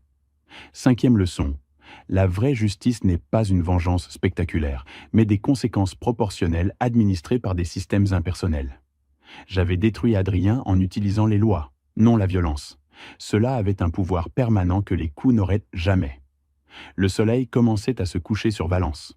Je terminais l'aquarelle du port en ajoutant les touches finales de lumière dorée se reflétant dans l'eau sombre.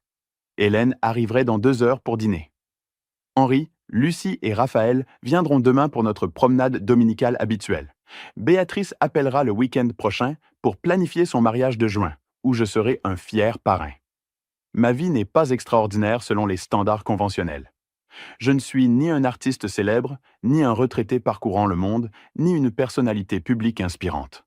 Je suis un homme de 65 ans peignant des aquarelles modestes, marchant le long de la mer, partageant du temps avec des personnes qui ont choisi de m'aimer sans condition.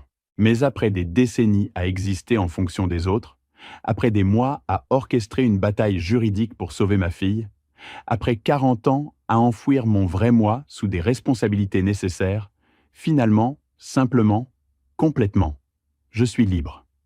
Et cette liberté, conquise dans la douleur,